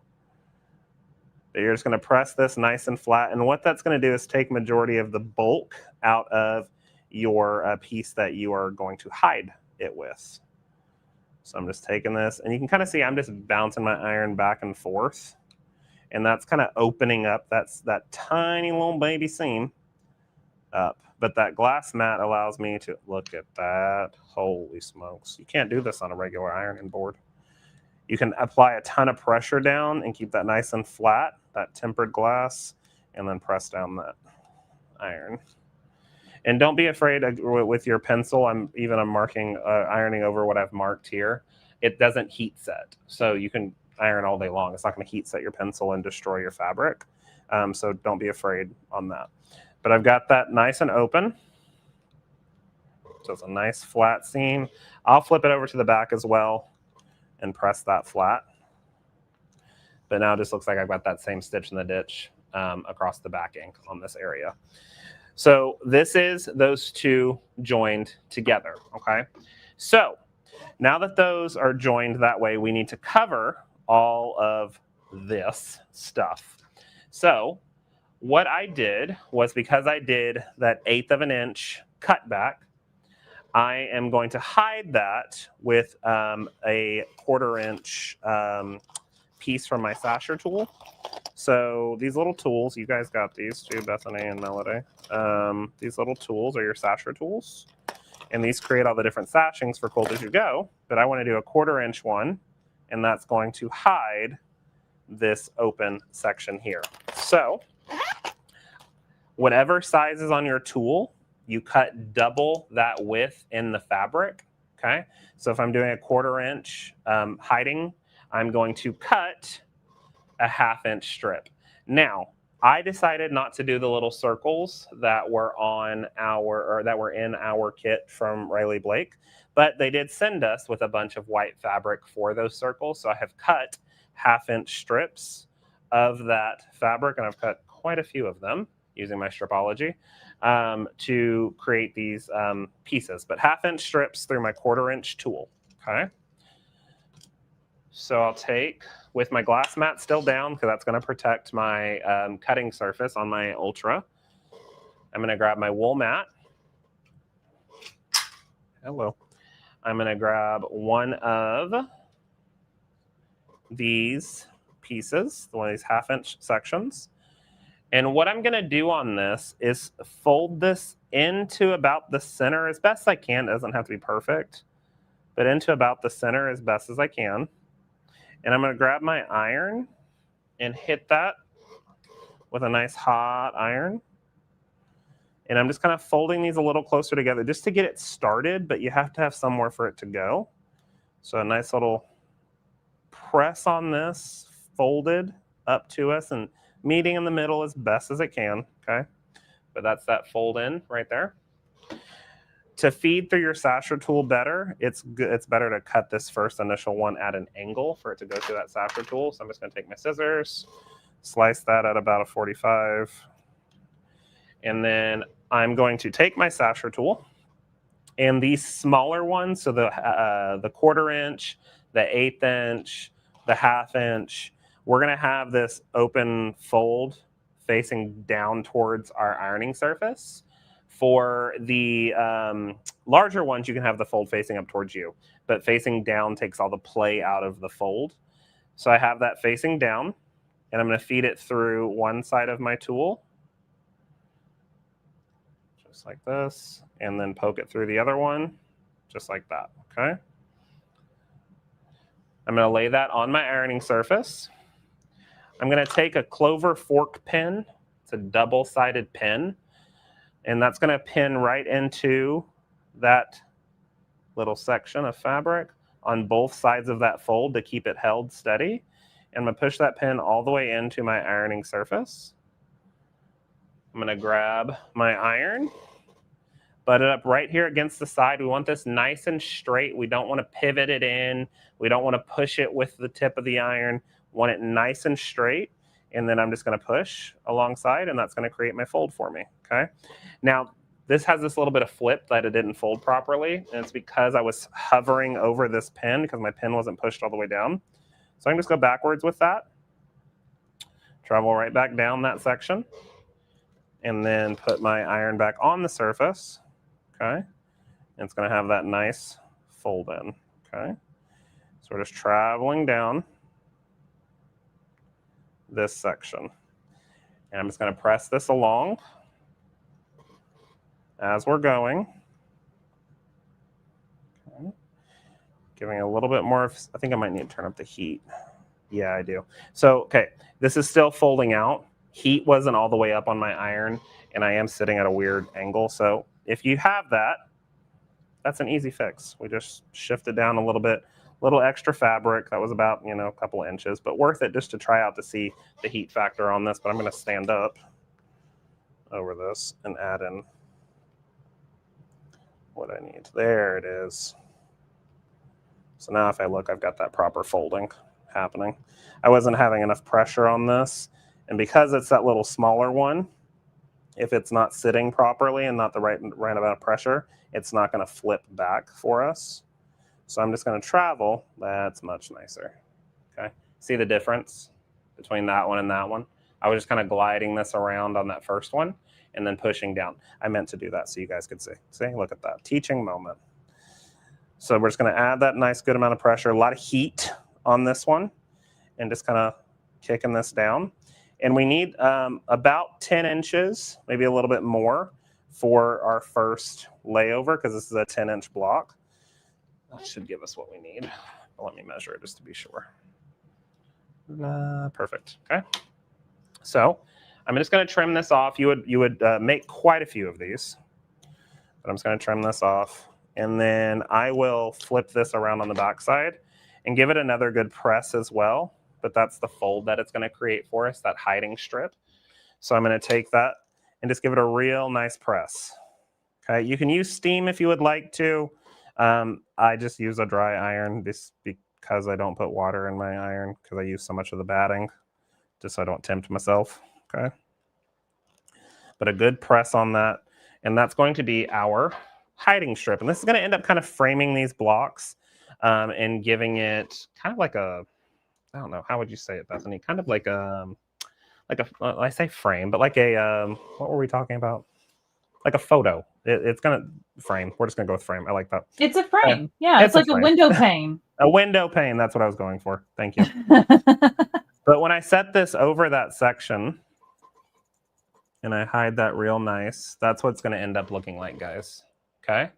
So it's going to hide that really nicely. So I'm going to come in with one of my last tools to show you today. And I know Bethany and Melody have got some. My favorite glue, the Roxanne glue base kit. It's the best stuff. Okay. I have not used my glue yet. Oh, you got to use the glue. I know. I'm going to come in right here to where we did that flip over and just drop that glue on. Okay.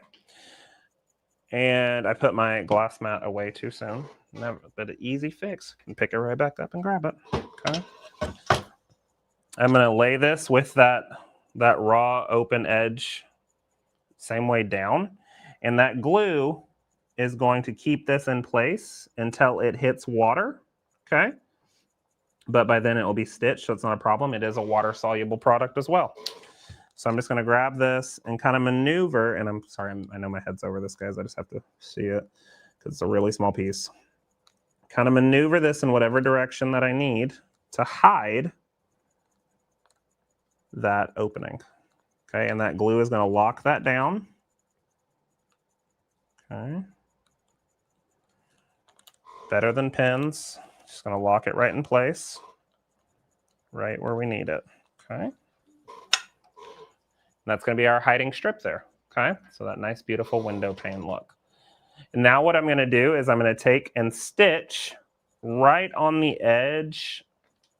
Let me give you this one. Right here on the edge, but right on the inside of that. Okay. Not on the inside of the actual block, right on the inside, the middle of the strip here. And that's going to give it that finished, one, it's going to lock down the edges, but two, it's going to give it that window pane look. It's going to frame it nicely.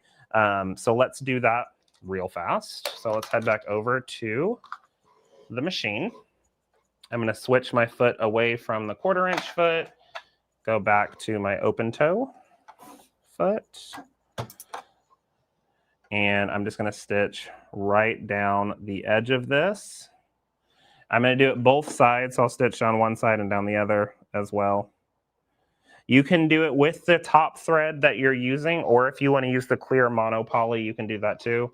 I think this is going to kind of give it just a fun look. It's just going to look a little different, and I'm here for that. If you are just doing regular straight stitching, remember you might want to take your foot pressure back up a little bit, just so it can pull things through nicely. But you're just going to stitch right down the edge of this.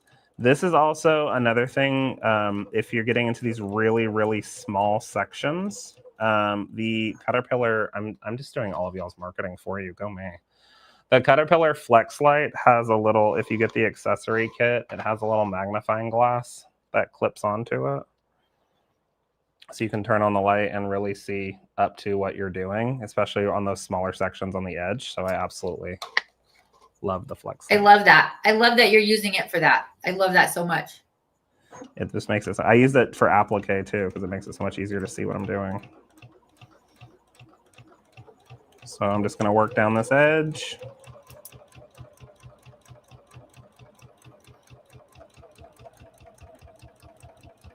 If you could also go with a little bit of a larger strip too, like we did a quarter. If you want to do a half, you can do a half. It's just going to be a little close on the bottom of some of those baskets. But if you're okay with that, go for it. It's up to you completely. I'm going to get down here to the edge, turn, and then flip and go. Okay, so now we're just going to stitch right down. Again, stay pretty darn close to the edge there if you can. If you want to be festive, this is an opportunity to even do a decorative stitch down this. I'm just saying, there's always opportunities to add flair, in my opinion. 100%. So if top stitching a straight line is not your expertise, then do a different stitch.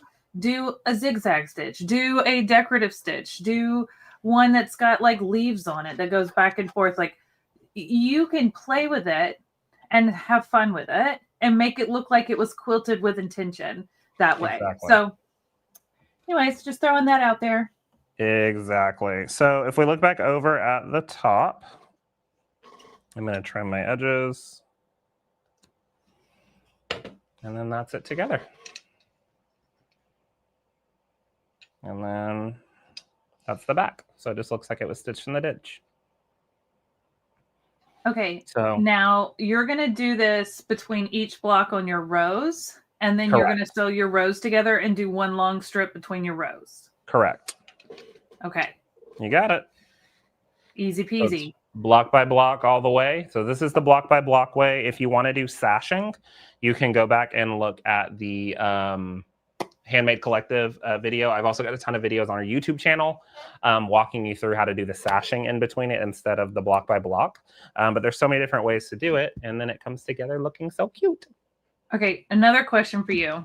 Mm-hmm. Once they get all 25 blocks sewn and window paned together with their in between and their rows, how are they adding their border if they still want to add their border? Good. Yes. So what you're going to do with your border is you're still going to create it into a sandwich, just like we did for our individual blocks. So really long. So it's just going to be a really long sandwich. If you want to quilt that with piano keys, or with if you want to do more of these little snowflake stars, or if you just want to do straight line quilting, quilt it however you want. Excuse me. And then you're going to attach the border to block, just like this. So just like we did with the blocks, but border to block. Go all the way down, trim it up, and then add that little strip over the top of it, and then do the same thing on the other sides, and you'll have a full finish quilted quilt. And by the time you get to that point, you've done your whole binding and everything. Everything's quilted. You're just squaring it up and putting your binding on. That's correct. Yep. Amazing. Amazing. Okay. Melody, do you have any questions before we move on to the next thing? I'm just in awe. I can tell you're kind of like everybody's talking about that. We're all mesmerized by this. I'm just kind of in awe by it. I will say, Corey, you could be proud of me. I did use those little, that little, I don't know what you call it. The little, when you folded your sashing over, those little, they're not templates. Oh, the sasher tools. Yeah. The sasher tools. I used those to iron my binding on my last Sewalong. And I was so much in love with how fast that went. It's so much faster. That I will do it that way from now on. Like, I was so happy about it. Yeah. And if you guys are looking, if you're looking online on our website, like there's a full set of the sasher tools. There's like a ton of them. But like Melody was saying, for binding, there's a little mini collection of them that are these two orange ones. So it's 1.25 inches and 1.8 inches. Those are really great for binding. Instead of folding them in, you're just going to fold your fabric in half like traditional binding and just flow right through it. Yeah.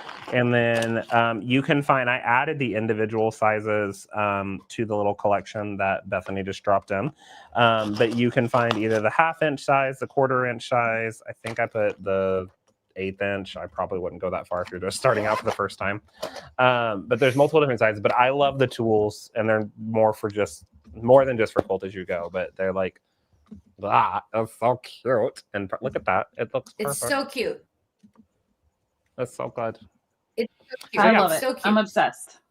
So that's what you would obsessed. do for I'm all mad of at your myself for not doing that. That's so great. Don't be mad. I mean, Don't not be mad. mad. I'll be happy to finish. But I'm excited to get to do it both ways. I did some stitch in the ditch, but I quickly realized that this space is not meant for quilting a large quilt. My quilt kept getting caught on the edges of my table, and I need my big table, which is in my sewing room. So I set it, literally dumped it in the floor. I was like, I'm over it. I'm over it right now. I'm fighting this thing, and my stitches are not staying in the ditch because I was fighting too much fabric. Because it was like falling off the back of my table and then getting caught on the edge of this. And I was like, this is not the space for this. So I was like, I literally, you're going to laugh at me. Thank goodness there's a mute button. I was sitting here snacking on my Chex Mix while watching you do this. Like, can Corey come teach all of our sew-alongs? It'd be amazing. My job would be so much easier. It would be amazing. So I love being here at them. So thank you for inviting me. I was like, always. I can't keep touching my quilt because I've got Chex Mix fingers. Snacking and quilting don't always go hand in hand. All right. So what I'm going to do now is, Melody, I'm going to move you off the screen for just a second. We're going to talk about binding. And Corey has some tools that can help with binding. So if he wants to grab those and show those, that would be amazing. But I'm going to go overhead real quick and show. Ooh, I zoomed in too far. Hey, now. Let me make myself the bigger one for just a minute. All right. Okay. So I've taught binding a few times in our sew-alongs. And so you can always go back and watch like traditional binding techniques. I'm going to tell you right now that your binding for this project is this fabric right here with the little ornaments, super cute. Cut this at 2.5 inch wide strips, the width of fabric. So you're going to go selvage to selvage and cut a bunch of strips. You're going to sew them together at a diagonal, right sides together to make a one long binding piece before you attach it. Straightforward. Some people prefer to sew their binding onto the front and then roll it to the back and stitch in the ditch so you don't see it. Some people like to hand sew their binding on. There are so many methods and personal preferences on how to attach binding. So you can go back and see how I like to machine bind, just regular binding in our previous sew-along from October or even the one from this summer. But today I thought I'd add a little bonus technique to show you a way to elevate your binding. And I thought this quilt project was perfect for this because with the applique, we've added decorative stitching, or we've done quilt as you go, fun stitching. Like we've added some elements that to this project that we don't normally get to do, right? Especially with all this applique. So I want to show you 2 things that you can do to really elevate your quilt binding. And it really doesn't take much more effort. So you're going to cut this 2.5 inch wide strips, just like normal. Make your binding and set it aside. Then I want you to decide to see if you want to try adding a new element. This right here, can you see this? Look at this. Look at these little scalloped edges. Do you know what this is? It's rickrack.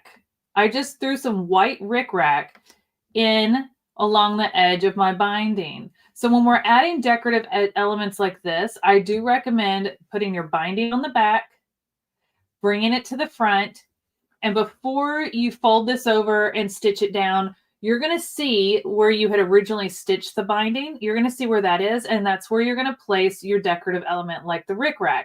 Again, we're going to use our glue based it. It's our friend. And you're going to drop some glue and put that rickrack down. Then you're going to fold your binding over and press it down and stitch it. Now I stitched this one. This was a sample I taught in a class recently. So I used a white thread so they could see it on camera, but you could use a matching coordinating thread. So for this black binding, you could just use a black thread. You could use a clear thread, which Corey was talking about.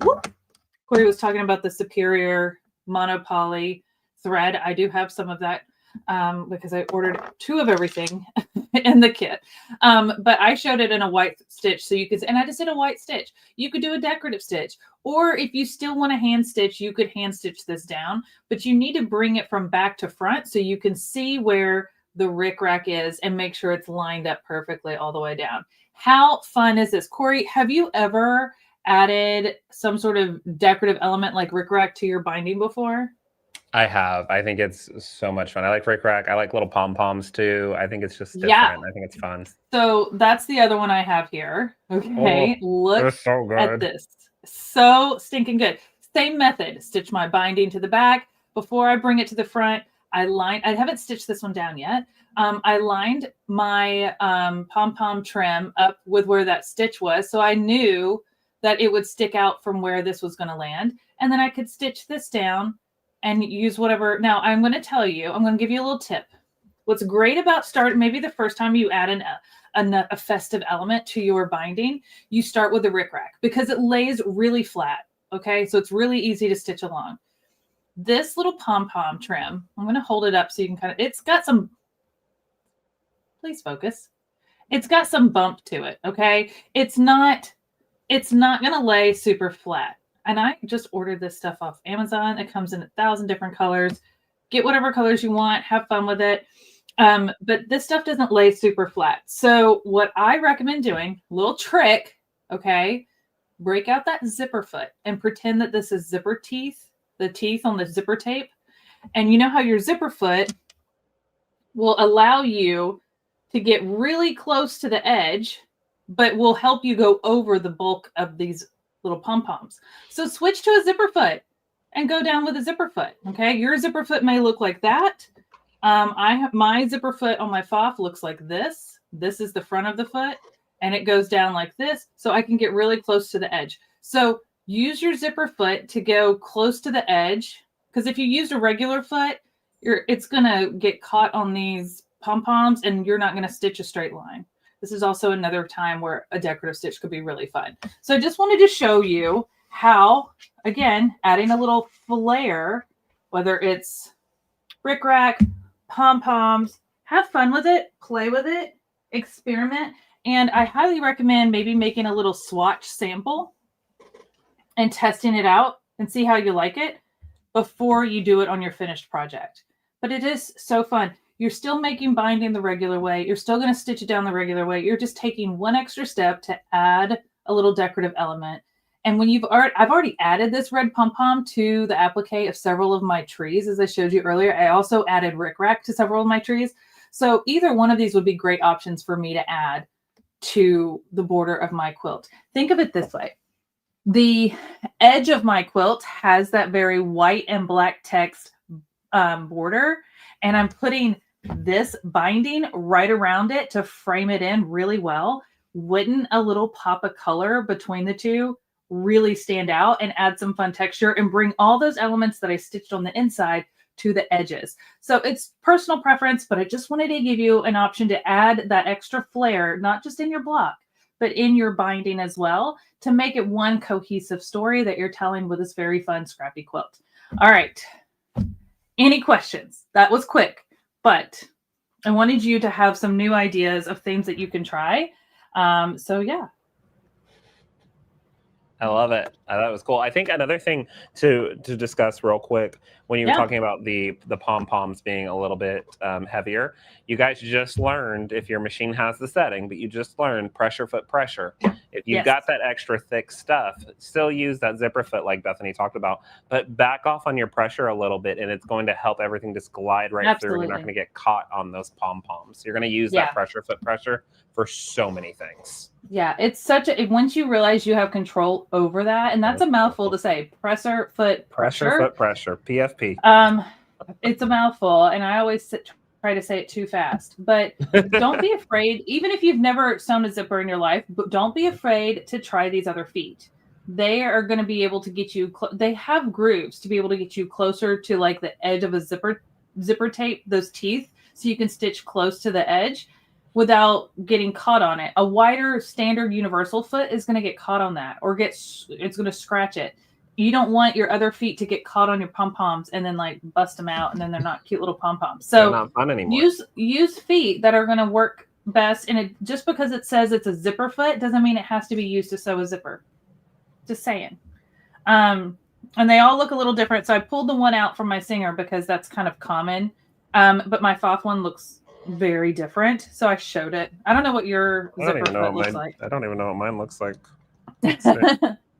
Mine couldn't look more different. I'm going to hold these in my hand so you guys can see.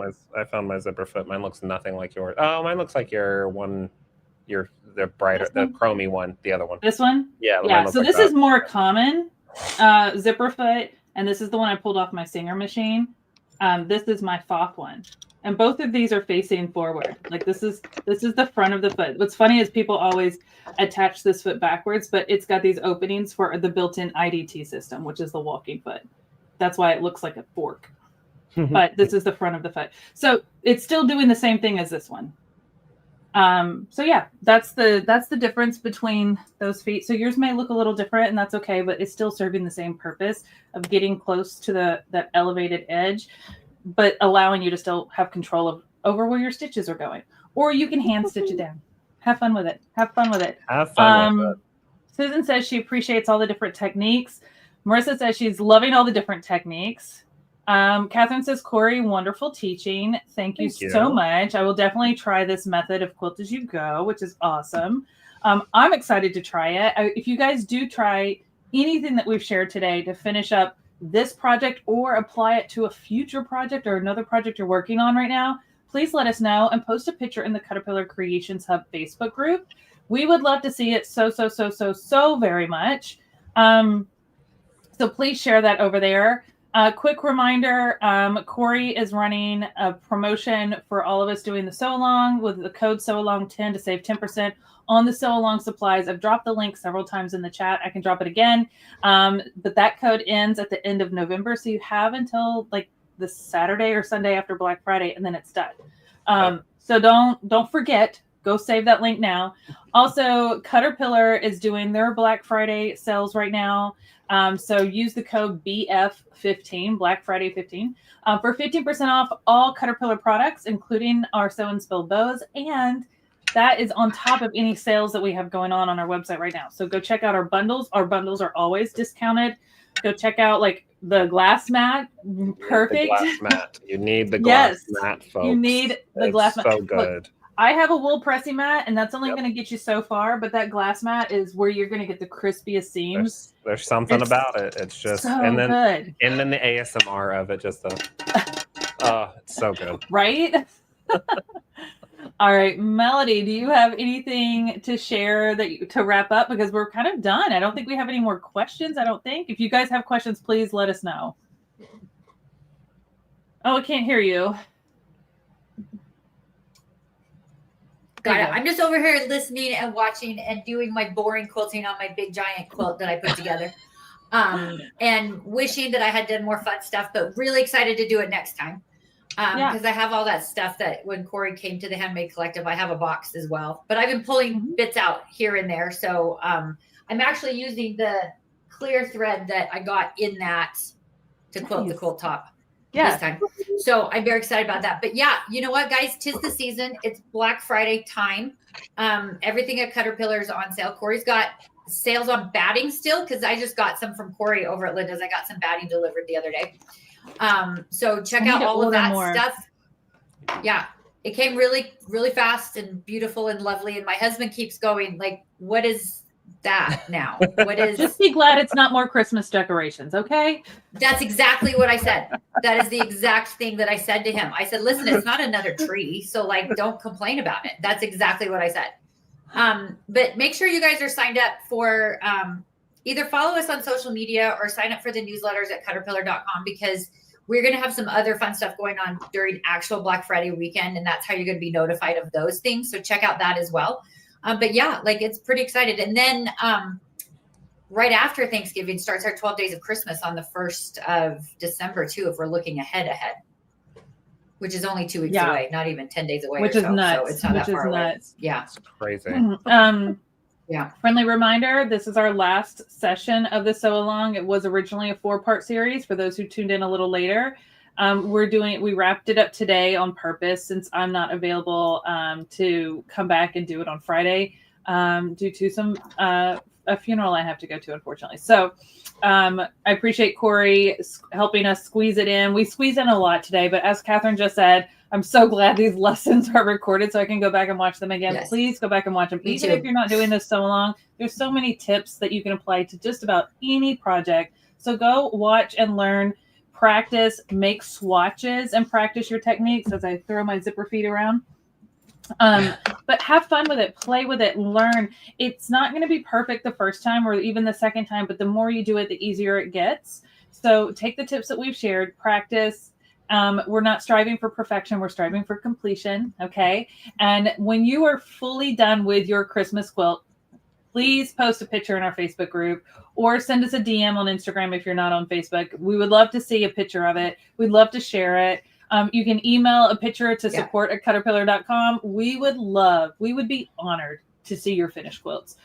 Whether you're keeping it for yourself or gifting it to someone for the holidays, please let us know. We hope that you're enjoying these. This is our last Sew Along for this year. We still have lots to do for our 12 days of Christmas and wrapping up Black Friday and all these other things we have planned. But we hope if you guys are really loving these, we really hope to do more of these Sew Alongs in the future. With Corey, hopefully, if he'll hang out with us again. He's committed to 2 in a row. If you'll invite me back, I'll be here for all of them. I love hanging out with you guys. I know. We really could do this all the time and have the best time ever. It would be so fun. And then Melody would be like, we really can. We really can. To check my emails. I'm quilting all the time now. I know. Like I had to do the Sew Along. Sorry, guys. Sorry, bosses. I'm busy. I'm helping with the Sew Along. Sorry. Oh, darn. Well, if you guys have any questions, thank you for all the sweet feedback. I'm so glad that you're loving them. Yes, Corey, do more.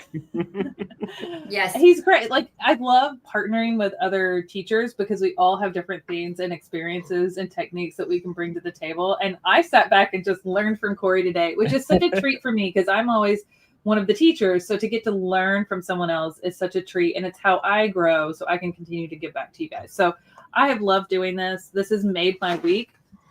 My dog just got into my Chex Mix.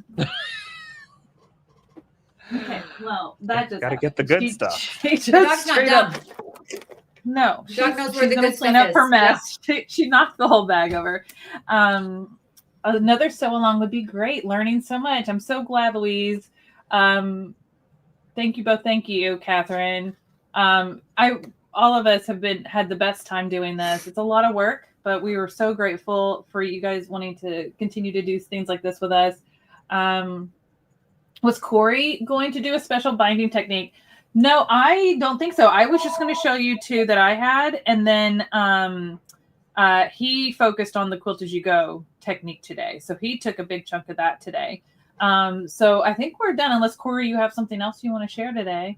You good? No, I think I'm good. When it comes to the binding on that one. You do have the binding tools. The binding tools are great. If you go back and look at our Sew Along from October, I walked through doing like a flange binding and then doing the different blend. So I would use those videos, but then look out for if hopefully Bethany and Melody invite me back. If not, I'll just log into the stream myself. I'll figure it out. For 2026, we'll be doing a lot more fun stuff together. So Yeah, and that's why I didn't show the flange binding this time because you did it. We talked about it last time. So we try to change it up so it's not so repetitive every time with some of those techniques. But Catherine says, Melody, thank you too. I love it. Melody's here to learn, and she's learning right along with all of you. I commend her for being vulnerable to do this. Yeah, I appreciate it. No, I'm learning a lot. Like Bethany's little suggestion of making like practice blocks. I do that all the time now, which I'm so grateful for because then I can be like, oh, I didn't like that. I can do this way instead. I'm glad to know ahead of time. I had to put myself on mute because my 89-year-old dad is on the phone in the hallway behind me now. And you guys can probably hear him. He can't hear. And so when he's on the phone, he's very loud. He's my IT guy here at my studio at my house. We take care of him. He's down here in the basement of my house. And so he's You can probably hear him on the phone, which I had to mute you off. But thank you It's guys. okay. Thank you Corey, all for being here. Thank you. I was gonna say, Corey, you should have been here Friday because all of a sudden I heard a microwave in the background, and it was our dad microwaving food. I just got so tickled. I love it. It's I the love funniest it so much. thing. We are truly live, guys. Like anything can happen. We are truly live. It is the funniest thing because he has been bugging me since we moved the offices and had moved. I don't know. We've been doing lives for a while, but like earlier this year in the springtime, we moved offices and set up a new studio. And he kept saying, we can set one up at the house. We can set one up at the house. You can do it from home. You can do it from home. And I kept putting him off and putting him off. And finally I was like, okay, fine. So we did it. And I'm in the same room that my mother used to quilt. And there he is. We're live. Do you see him? There's Dad. He's right there. We're live. We're live streaming. You're on camera. I'm gonna have visitors tonight, so okay, we'll do. He's adorable. That's my life, guys. So adorable. That's my in his little suspenders. Yeah, he's my IT guy. So, yeah. So luckily he knows about all the IT stuff because I'm not very good at it. But anyway, I love it. I love how supportive he is of what you're doing. He's so great. He's not so great at remembering that we're live. And he's always welcome. And all of the hi Dad, love the suspenders. Patty, that's hilarious. I'll let him know. Thank you guys. He's 89, dude. He's still kicking around. So we're hanging in there with him. He doesn't care. It's pretty great. Well, I have to say this has been so much fun. Thank you guys for sticking it out on a bigger project. I'm glad that we were able to wrap it all up today. Please, please, please take your time, finish your projects, ask your questions in our Facebook group. Or post a picture and share it and tag us so we can see it. We would love to see your finished projects. You tag Corey, tag Linda's, tag me with Craft of Bethany, tag Caterpillar, tag all of us. We want to see it and commend you and congratulate you on finishing the project. And if you have questions, please let us know. And on that note, we will be back tomorrow with another live, right, Melody? Ooh, yes, on my calendar? Keisha and I are going to be live tomorrow morning at 10 a.m. Mountain Time. We're gonna use some of our products. We're gonna show some crafty stuff that we're working on. So it'll be fun. Yeah. Awesome. And then I think you and I are gonna do a little spontaneous live Friday morning. We're still figuring that out. And then we'll be back next week with more lives to wrap up Thanksgiving week and Black Friday. And then we jump into our 12 days of Christmas. So the fun is not slowing down. We're just getting started. So come hang out with us. We're be sure just you subscribe to our YouTube channel and get that notification bell and you'll be good to go. All right, guys, thank you so much. We just hit the 2-hour mark, so I think it's time to say adios. And I'm going to go feed my dog who just ate my snacks. Bye, guys. Thanks, everyone. Bye.